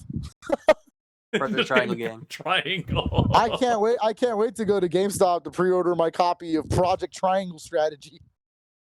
Triangle strategy. What, man? You ain't about that Project Triangle series? You fuck. Anyway, Project Triangle 2? oh, you think Fire Emblem's gonna show up? That is an I have IP. no idea. I am out of. Remember, I may be it's the been a Nintendo while. guy, but Fire Emblem is the one series I am very least knowledgeable in. So That's Justin's field. that is your field. More my field, but I've been kind of falling out because the most recent updates come in like for the mobile gacha game, which is Fire Emblem Heroes. no, and sure, they- but I mean, they're- like, they're you kind of on played a through roll Three with, like- Houses though. But like Three Houses came out like 2018, if I believe. 19. 19. Wow. Yeah. I don't know. It Years. doesn't take them too long to make a new Fire Emblem game. That's the It thing. doesn't. Especially if they like made like Especially- some. Yeah. Well, I was gonna say especially if it's in the same engine. That's what they did with Fates. Fates is in the same engine as Awakening. Yes, that's right. So I mean, like if they Two did games something per like that engine. where they brought like an older game and put it in the Three House engine, then I could see that. Otherwise, Oh, I'm not like Fates. Or I'm sorry, not Fates. Wednesday Echoes. night? Echoes. Battles of Echoes. Valencia. Oh, Shadows Yeah, of like, Valencia. Sorry, Fates damn, I'm and bad at this. Echoes are like pretty much like Awakening. So Yeah. they were able to do that. So I don't know. That'd be cool. But if they do remake a game, which one do you want? Well, I'm Because not. I personally, I want it to be Genealogy of the Holy War. Yeah, I'd just go for anything that I haven't like touched at all as far as the lore or the accessibility of it. So I have a friend who's like really big. Lord Nookington is really big into Fire Emblem, and he's played the OG ones translated, damn, like fan nice. patches and stuff. So he tells me all the time, Genealogy of the Holy War is one of the best Super Famicom games of all time. Yeah. So I'd be super down if whatchamacallit, they just had like one of the older ones just be ported over or like remaster like that. If it was like the Western's first Fire Emblem that's remastered, I'd probably flip. That's it. Oh, what's the actual name? It's Blazing Sword. I think it's Blazing Sword. Blade. Yeah. Fire Emblem, the Blazing Blade. Yeah, because there's the Binding Blade and then there's the Blazing Blade. Yeah, Binding Blade's like technically the sequel, Roy. but it was like it's Roy. So weird. Yeah, it's Roy. Eliwood is his father. So yeah, Blazing Sword. Yeah. Yeah. That'd be cool. That'd be a good one. But otherwise, I couldn't really imagine it otherwise. I'm trying to think of Nintendo IPs that are in front of me right now. I'm looking at. You think Yoshi's Woolly World will come? Sorry, I couldn't say that with a straight face. Yoshi 2 Wooly.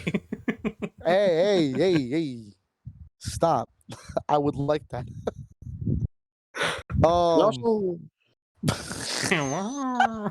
What the fuck? I'm gonna troll all the Nintendo fans. You think Pikmin 4 will show up? Anyways. Just might. Watch. You joke now, but watch it happen. I mean, prove me wrong, Mark. Prove me the fuck wrong. I would like to see that. I'm just saying. Like, could you imagine? Like, prove me wrong. You think it's not even gonna happen? And we're just like, holy shit, it's Pikmin 4. Oh shit! There's a fourth one. Paper Mario 1000 Eudora remake. Ooh. Paper Mario Collection.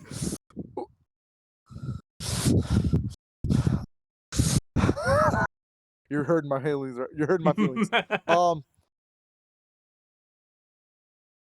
I can't even think of another Mario game or anything up in the shelf. Mario and Luigi. A Banjo port. What's a franchise that's Nintendo that has not been repped? And I know we talked about Zero and Star Fox and Mother.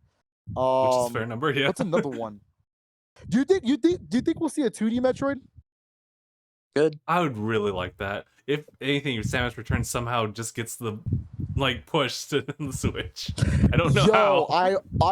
I am a big advocate in saying that like Samus Returns deserved to be a Switch game, not a 3DS game. Could you imagine they say Banjo's getting a port? To Switch? That'd be fucking nuts. Phil would be like, limited run. Where you at? I know. I need to make sure I never lose that copy. Of a Wii.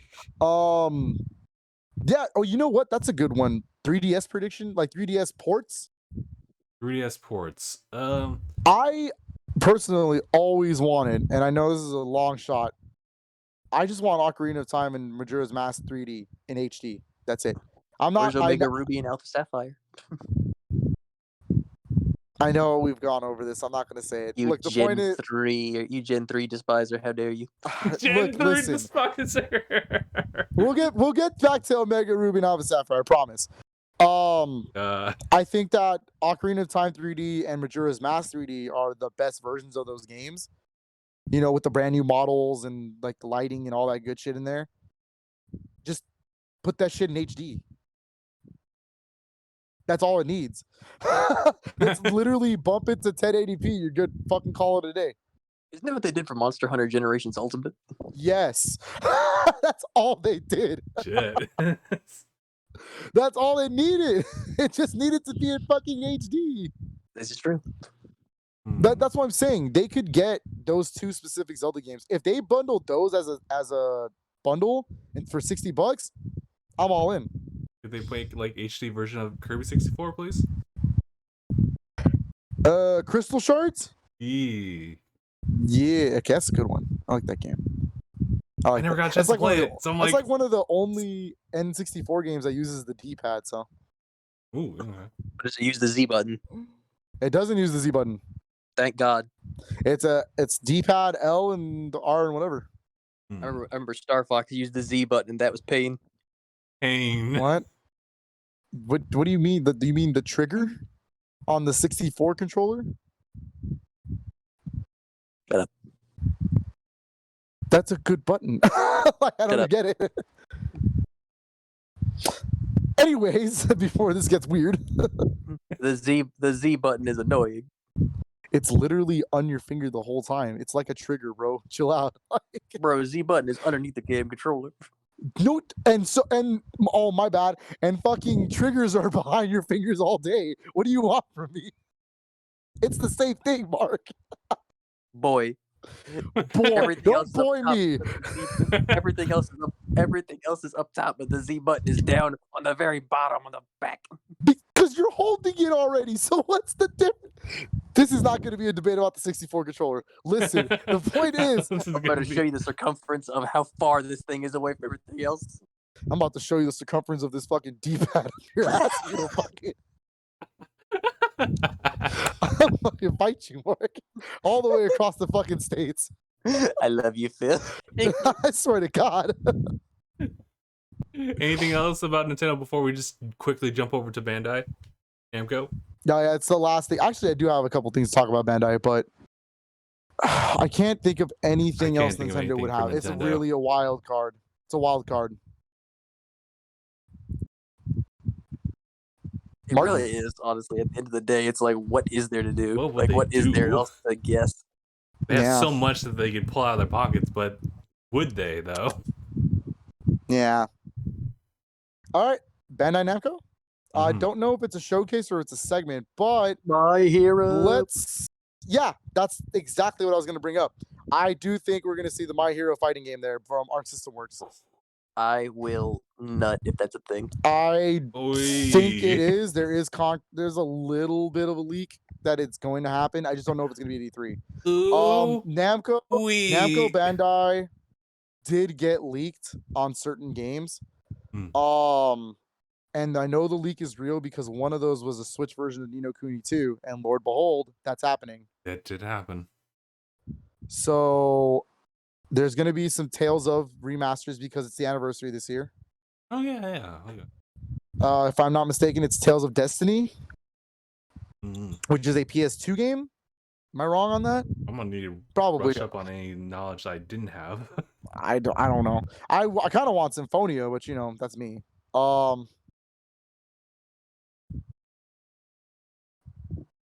That's when Lloyd smash invite. I'm waiting for that Lloyd smash invite too. I don't want to. If I see the Mii costume next, I'll flip. And not in a good way. Probably Tales of Arise. They're gonna talk more about that game because Yeah. I will tell you, I don't think we'll see Scarlet Nexus there because that game's already coming out this month. It's by the end of the month. Can't wait. Unless they want to shove their DLC up or again. Anime games? I mean, they could show off more of the Demon Slayer game. Ooh. Oh yeah. Okay. All right. Ooh, buddy. So 2 fighting games? Slow Damn, down, dude. Cyber Connect? No, Hey, hold on. Put some Cyber Connect making Demon Slayer game? Slayer? Let's go. They are making Demon Slayer. Shut up, Mark. You think I joke? I'm pretty sure you're not. That's the thing. It pretty much plays like a Storm game. Oh, that's great. Yeah, it's definitely a Cyber Connect game. But the visuals look good. Yeah. Cyber Connect always looks good. Jesus, dude. So smooth. I'm trying to think. Something about Tekken? You think they show? No, I don't think. I think it's too soon. Too soon. It's been out for forever, but too soon. Yeah, but season 4 is wrapping up. So season 5, man, we're both. You know what? They could do season 5, and I know Anaya would fucking die. So they're both. It's funny because Tekken and Street Fighter are both wrapping up their seasons. It's like it's time for a new game. We're wrapping up our seasons. Well, the thing with Tekken is a little different. If it's gonna be a new Tekken game, Harada's not gonna make it. He already said it's true. Yeah. That didn't stop Metal Gear. No, but Harada is actually already passed on to who's doing it. It's going to be the guy who directed Soul Calibur 6. Unlike Metal Gear, which they stole. Yeah. No, Harada has already said that the guy who did Soul Calibur 6 is going to be the one that does the next Tekken. Really? It'll be interesting. So I would like to see how that goes. I don't know. They merged Soul Calibur and Tekken together. It's just Tekken with swords. I'm looking at my shelf. I'm trying to see what other Namco games exist. Like a bunch of Namco games. Pac-Man? Oh, I was going to say Pac-Man? No. Nope. I know what I want. And I know this is the big pie in the sky fucking answer. If you don't fucking show me Klonoa, Namco, I will fucking hunt you down. I want Klonoa so bad. Even if it's just a collection of Klonoa 1 and 2, that's all I even care about. Hey Siri, what's Klonoa?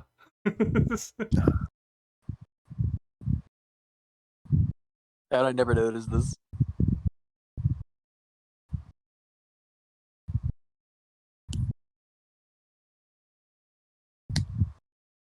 I fucking hate you. How did I never notice thank you. this? It literally is. What? The Wii nunchuck literally is just the middle of an N64 controller. It literally is. Yeah, you didn't know that? It's the same mold. I did not know that. Nintendo has a thing of like kind of repurposing things. Yeah. It's obvious now that I look at it, but I never would have thought that. No, wait, hold on.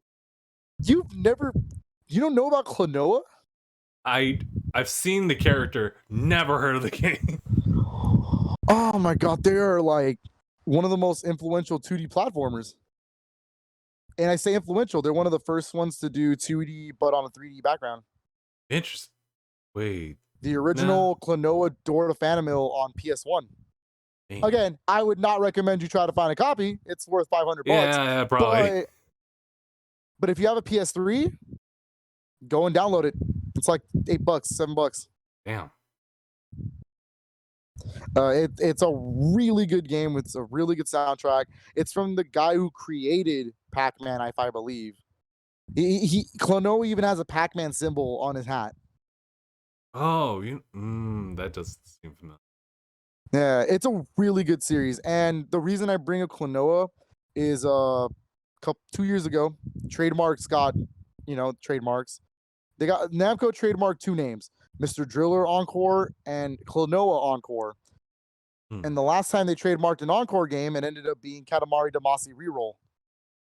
Oh, okay. Yeah. And that game did come out. And so did Mr. Driller. That's a eShop download only game, but it came out.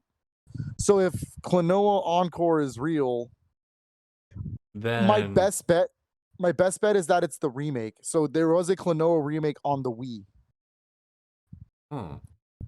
For the first game. So I would assume it's just that in HD. Which is going to piss a lot of Klonoa fans off. But you know what? At this point, I just want something. They only don't like it because they gave him voice acting and he sounds like a teenager when he's just a kid. Just a kid, Yeah. Anyways, I think Klonoa needs a new game. It's been too long. And I know that Namco is willing to do it because, one, they've been releasing vinyls for that series. So they still own the license. They're still doing stuff with it. I don't know. That's just me. I would love to see that from Namco. That's like my big pie in the sky dream. Might actually happen if the stars align like that. Pretty much Namco. There's not much other than like the much other than like show. Their RPGs. Yeah, their RPGs and whatnot. And Elden Ring was already talked about. Yeah. Yeah. So they're not going to talk about Elden Ring for a little bit. Show some gameplay. If they could, that'd be sweet. But like, I don't know. Yeah, I think that's it. That's it. That's all of E3. Yeah. That was a very long podcast. Very long. Yeah, I see. It's probably longer than Endgame, actually. Nice. I wasn't kidding. E3 is a big deal for a lot of people, and I'm excited to finally have E3 again. Yeah. Remember last year was the digital events? Yeah, but even that. But the thing is, I was telling you weren't here for that. I was telling Justin that it just didn't feel like E3 last year, even with all of those digital events. Without the banner, without the schedule and the timing, it just doesn't feel like E3. You know what I mean? It's pretty much the same thing, just didn't feel like it. Yeah, the this engine is is different. E3. Even if it's digital only, it's still E3 this year. Like everything's coming together. There's a schedule. You know what I mean? Yeah. So I'm down. I'm ready. Ready for all these new games. Damn it. So as far as like what we're gonna be doing like here on Twitch, like for that, I mean Saturday and Sunday probably honestly we'll do coverage on it. Sunday especially. But Saturday, yeah, I mean like starting at like I guess 11 a.m. Pacific, it'll just be Ubisoft's, or actually no, it'll just be 12. So like the main show, Ubisoft, we'll jump in for that. But otherwise, Monday and Tuesday, we'll talk about it afterwards. Tuesday, I actually have the morning off because I'm going to take. I obviously I have Nintendo's fucking conference off. Yeah, I had to request it, to. but yes, I had to. It's. You think I was gonna miss that and be at work? It's not a request. Yeah, I walked up and I said Nintendo Direct. And she was like, "Oh, my bad. Here you go." Oh, She you said, right? "All right." Just looks at you, eye contact. But yeah, I think that's it. Yeah. I think that's our predictions. That's our tangents, and Yeah, I guess that's pretty much it. All right. In that case, we'll call it here. Thank you guys so much for tuning in for this episode for DangIT Podcast. It's been episode 364. My name is Justin. who's going first? All right, I'll do it first. My name is Philip. Fuck. Yeah, you guys were kind of like added at the same time, so that's understandable. And thanks for watching. I was Hashtag bye, everyone. Bye, buddy.